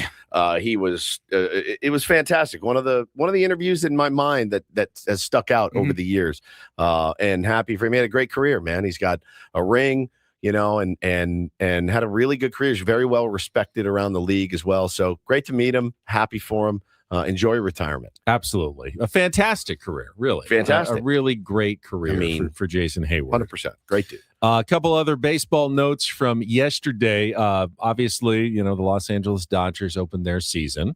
They actually got 1 hit for the first 4 innings by Zach Gallen. Yeah, he looked really sharp until he didn't. And then they broke through very quickly with a 4-run 5th inning. Andy Pajes hit a 3-run home run. Those will help, I hear. If you hit a 3-run homer, can really help the bottom line there. Will Smith went deep later in the game. And while Yoshinobu Yamamoto wasn't necessarily dominant, good enough. 6 innings, 5 hits, 2 earned runs. Take that every time. 6 strikeouts to get the win. It was also the debut of the NBC Peacock package of national baseball. I did not get to watch really any of that game, but would you watch some of the game on NBC last night? Yes. Dodger love any thought? No. It's you always have to study your enemy. That's the art of war. But any thoughts on the broadcast in particular It was Jason Benetti. Yep, he's and then amazing. they had one representative from each team in the booth, Oral Hershiser and Luis Gonzalez from the Diamondbacks. Oral was as insufferable as always. Okay. Luis Gonzalez was fine. Oral's not usually insufferable. What? Paulie was making a joke. I got that one. I got that one before you did. You got that one before you did. What is happening? Jason Benetti's always great. Tell I'm hungover. Holy cow, I missed that entirely. And then they had their sideline, their dugout reporter, Clayton Kershaw. Yeah. You were not looking forward to that. No. And why the hesitancy? I liked it. Oh, no. I did. I thought he did a really good job. You liked it. I liked it. He was good. The broadcast with Kershaw. I thought You liked Kershaw. I thought he did a really, really good job. I can't sit here and say that he was terrible because, well, he wasn't. He was really good. I didn't watch, so I'm going to say he was terrible. I wish that they had Oral, I don't know, handing out peanuts, and Clayton was actually up there because I'll tell you, his insight was good.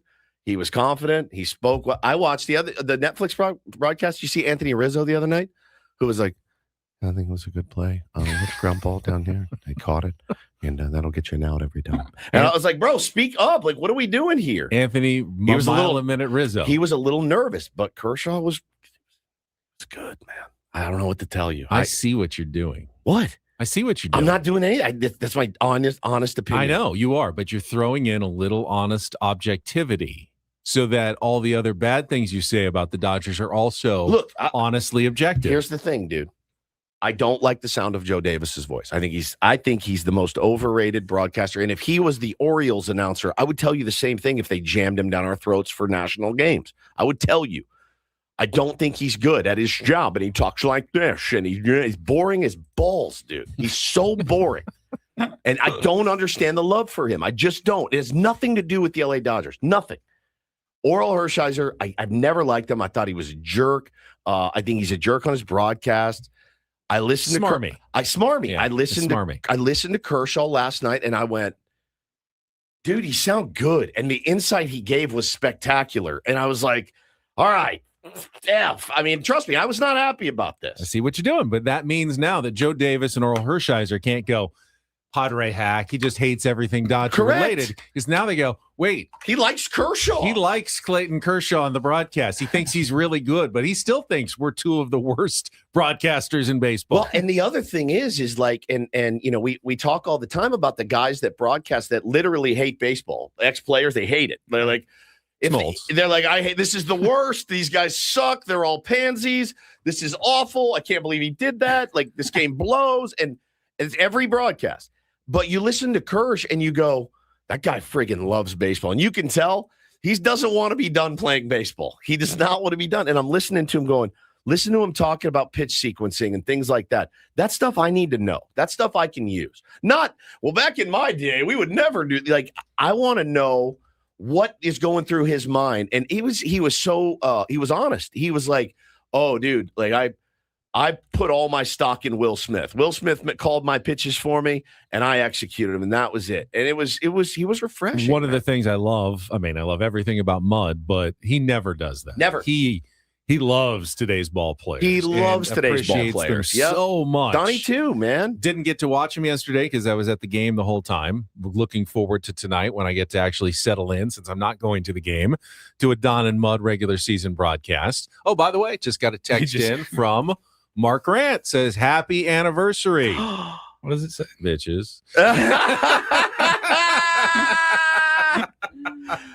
I wonder if Mud even knows he was going up against Woods in the Tournament of Draws. I don't know. He was probably pretty busy with the opening day prep. Yes, Mud, you have finished second place in the 7th annual Ben & Woods Tournament of Drops. Paulie, if he's listening right now, if you could play the runner-up this year that fell in the championship match in our Tier 1 vote.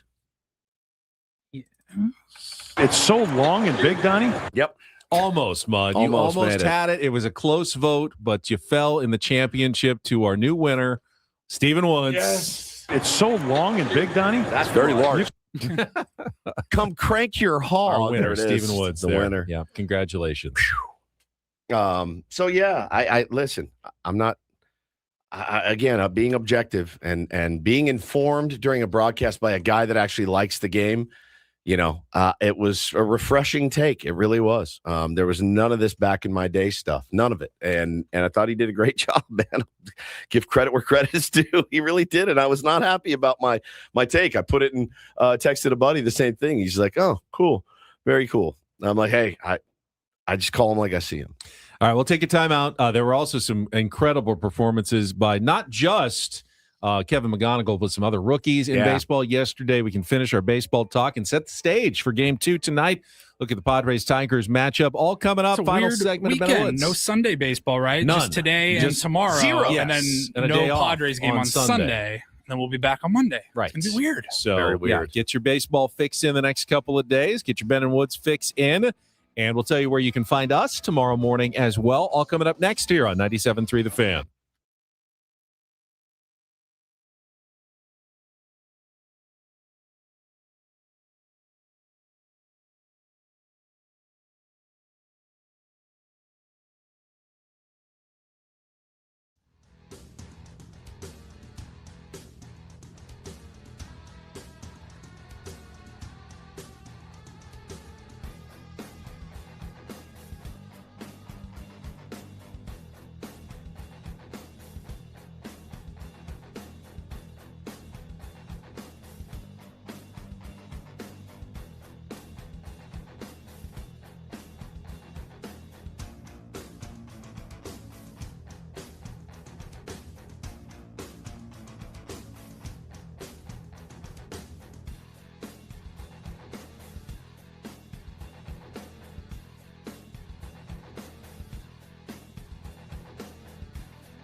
He just here. I'll show you a little. Just a little. Please don't. Just a little bit. What hurts on you? Nothing at all. A little bit. Not that now. So let's say whatever you're about to touch is the only thing. Let's say it's gonna hurt. Right? All right, yeah. Okay. Pretend your knee hurts. Pretend your knee. It's going to in a second. Right here. Oh, that is not pleasant. Hey, player, this is all yours. This room with this view. This speakeasy with this cocktail. Hey, could you make that too? The spa with this. Ah. And this pool on this roof. This is all for you. The all-new Hamul Casino Resort, now open.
Our thanks again to the manager of the San Diego Padres, Craig Stammen, and Darren Smith joined us earlier as well. All guests on Ben and Woods appear on the SDCCU fan hotline. It's not Big Bang Banking.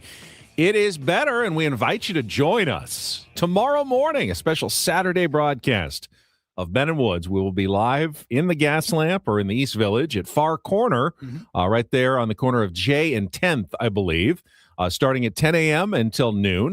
Broadcast all day long. It's the block party. Before the Padres take on the Detroit Tigers at 5:40 tomorrow afternoon. But looking forward to trying the food. They got pizzas, they got sandwiches, they've got wings, and we will be on the air for 2 hours on a Saturday. Piece of cake. 2 hours standing on our head. You going to prep it all? It's going to come in and wing it. So I rarely prep for the Saturday show, but then I really wish that I had, because once we get in there. Oh, yeah. 10:40, I'm going to go. And I know that, but I'm not going to change about? anything. Well, we'll be able to break down tonight's game. Yeah, obviously, we'll talk some Padres, and then we'll just figure it out from there. Yeah, we always do. There's also been doing it for 8 years.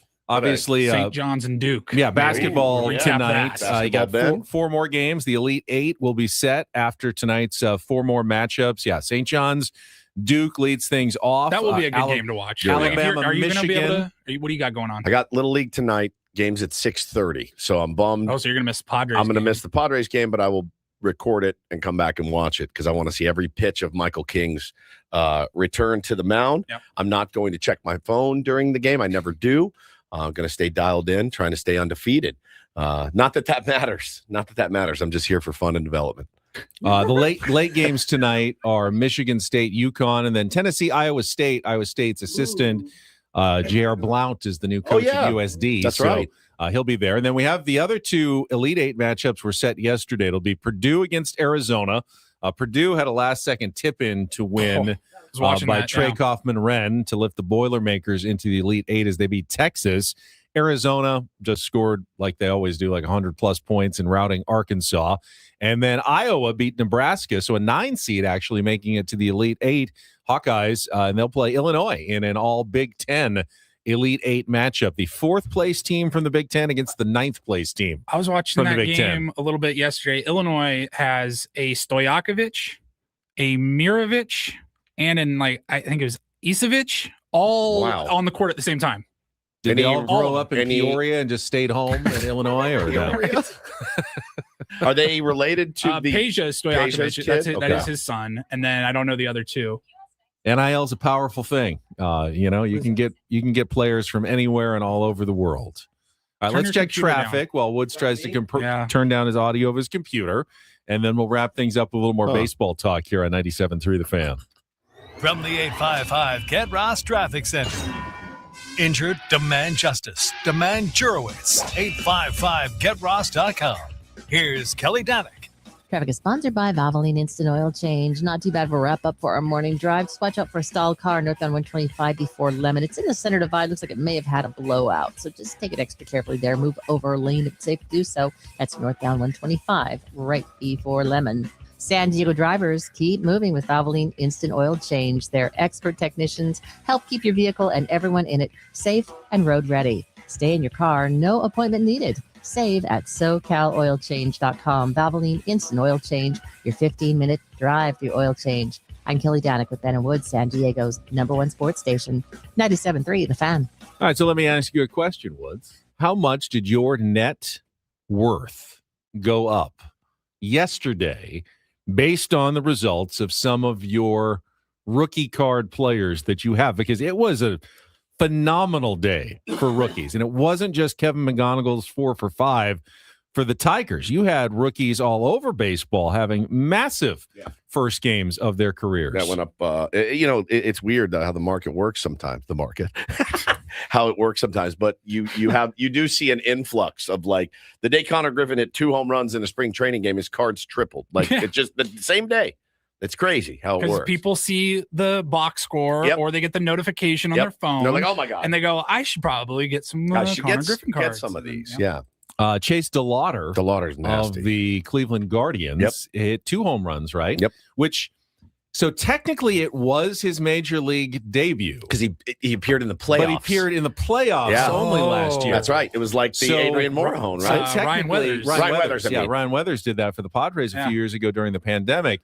So this was technically his big league debut. When you look on, like, in history, they will say he debuted, because in the playoffs that doesn't count toward your stats. In fact, you don't even get paid in the playoffs. I mean, if you get a playoff share, you might get paid later, but this is actually the first day he's getting paid to be a baseball player, and he hits 2 home runs for the Cleveland Guardians. JJ Weatherholt hit one for the Cardinals as well. They won, beat the Rays 9-7. I'm glad I don't bet on baseball anymore, because there were a couple yesterday where I would have probably ridden pretty heavy, and one of them being the Chicago Cubs at home, opening day against the Nats, the lowly Nats.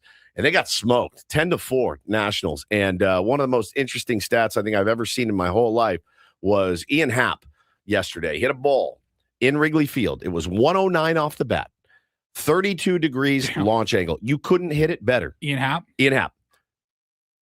The wind that was howling at Wrigley Field yesterday cost this kid 113 feet of distance.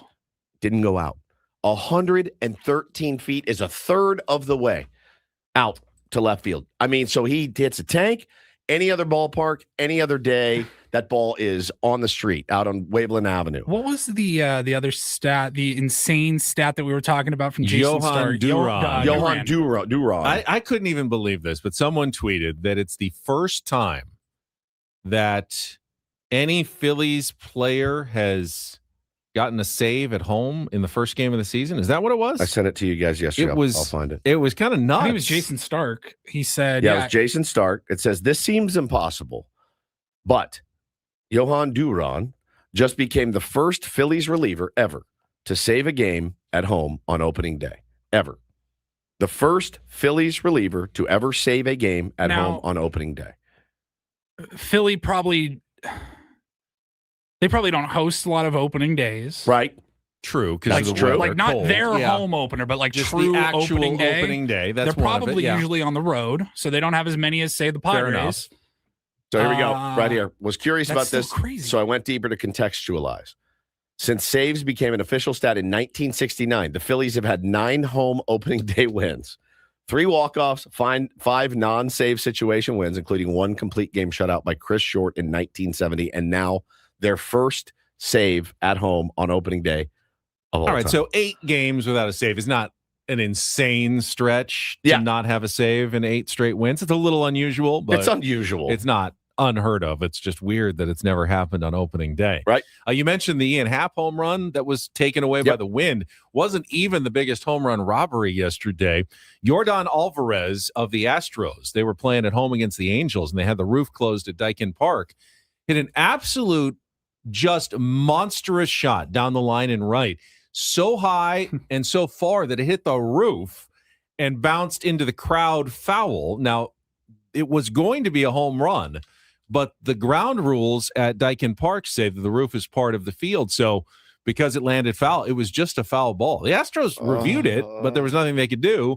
If it lands fair, is it fair? If it lands fair, it's a fair ball. If it goes over the fence, it's a home run. But this was going to be like a 430-foot home run down the line. Oh, my God. And the roof knocked it down, and it just turned into a foul ball. And I think he struck out instead, which that is a tough way to lose a home run on your own roof. Stinks. Plus, it was a nice 80-degree day in Houston. They could have had the roof open. What are you doing, man? But they had it closed, and it cost them a home run. And the Angels ended up winning that game 3-0. Yeah, shut them out. Jose Soriano pitched well, but Mike Trout, home run and 3 walks. It's good to see, haven't man. talked much about Mike Trout the last few years, and you don't really expect him to have a full, healthy season, but he was the best player on the planet for a good decade stretch without really much competition. Now you wonder if he can stay healthy. Is this the year he gets flipped to a contender at the deadline to try to make a run for a World Series? Maybe even the Philadelphia Phillies, his beloved. I also wonder, does he even want that? Does he even he's had want every opportunity. He to did. leave, He signed a huge and extension. He just loves being where he's at. Rough day for our pal Skip Schumacher, but kind of to be expected with Christopher Sanchez, who's my pick for the Cy Young, on the mound yesterday. He was unbelievable. Skip drops his debut 5-3 to the Phillies. Couple other good pitching performances. Garrett Crochet was really good for the Red Sox against the Reds. 6 innings, 7 strikeouts, no runs. And Trevor Rogers, who I don't think gets a lot of talk, but he had a really good season last year, and he started his second season here with the Orioles, 7 shutout innings and a 2-1 win over the Twins. Yep. And like I just said, the Cardinals, not expected to win that game yesterday against the Rays. They did, went out and won 9-7, a home run from Weatherhold. And then the Guards beat the Mariners at home yesterday, 6-4. One baseball note from yesterday as well. The Chicago Cubs gave Nico Horner a 6-year contract extension. That's right. So they've gotten some business done with Pete Crow Armstrong and Nico Horner here at the first stages of the season. He's not player. He's not someone that you think of when you go, "Ooh, superstar," but he's a good, solid. Dude, I remember in the playoffs last year, it's like, okay, Nico Horner is a problem. He is a problem for sure. They've decided to keep him around for the long term. So you did have another one of those early season deals that they were reached, probably negotiating during spring training and then kind of announced right around opening day or on opening day in this case. So again, I mean, there's a lot of disappointed fan bases. It's not just us on opening day. If you're a Cubs fan and you took the day off yesterday to go out to opening day, you're like, guaranteed dub against these Nationals. You got killed. You got absolutely smoked. The wind definitely was a factor, but didn't hurt the Nationals. They were hitting home runs and having a field day. Matthew Boyd was not sharp at all. Paul Skeens was not sharp at all. Didn't get a lot of help yesterday either. Paul Skeens. Still love Paul Skeens. I did go against him, though, for the Cy Young. I'm sure the Mariners, high expectations 100%, at home. Dude. Logan Gilbert on the mound. They're expecting to win their opener at home, and they lose to the Guardians. Yeah. So opening day, crazy things happen. Yep. Yeah, losing to Tarek Skubal is not exactly a shocker for anyone on any game of the season. The Padres would like to come back, though. They still could win the series. This will be obviously a mandatory win if you're going to do that, though, with Michael King on the mound tonight. We last saw him throwing, 17 pitches in the playoff game against the Cubs there. I think it was the last game of the season when they were eliminated. So hopefully Michael King can start what will be a very productive season after signing with the Padres in the offseason, his free agent contract. He came out in relief. Yeah, right? He came on in relief and threw that inning in the game in which the Padres were eventually eliminated 3-1. And it was so nice to get home from the game yesterday and have real meaningful baseball on. I couldn't get enough. Like I said, I watched that entire Dodger game on that started at 5:30, and it was awesome. We lost our power last night for like an hour and a half. It just everything, like our whole street and a lot of Encinitas lost their power. Yeah, like an hour and a half. I just went to bed. I went to bed, woke up, it was back on. I was like, I'm going to sleep. Because if I sit up and think about this all night, I'm like... when you go to bed, though, you don't remember what it was all on, and it all just goes on. It just goes on of the night when the power comes back on. My wife gets up at 1 o'clock in the morning. I wasn't too worried about it. Luckily, you had some juice on your phone. Yep, had juice on the phone. Had to charge it. Back in the day, if you had an alarm clock and the power went out at night and you had an early morning, you sit up. You look and the clock's dead, and you go, oh no, what time is it? I've got no idea. Am I late for work? What's going on? It's crazy. So it just everything just went pew, and walked outside. Everyone on the street was like, what's going on? They had 680 calls or something in queue at SDG&E yesterday. Lost it in Carlsbad. Don't open the fridge. The Little League lights went off in the middle of a game at Encinitas Little League. So they're like, all right, we'll pick these games up another time. It's pretty creepy. That happened at Qualcomm once. Too. Yeah, I remember that. Happy anniversary, boys. I love you both very much. Boys. 8 years. Tier 1s. Love you guys. Couldn't do it without you. Again, 8 more years. It is Ben and Woods, brought to you by David P. Shapiro, criminal defense attorneys, helping good people regain control of their future when charged with a crime since 2010. Visit davidpshapirolaw.com. We will talk to you tomorrow morning from Far Corner in the East Village from 10 to noon. Until then, for executive producer Paul Reinl, Stephen Woods, I'm Ben Higgins. Broadcasting live from the Bill House Studios, we know how. Ben and Woods on 97.3 The Fan. Have a great weekend.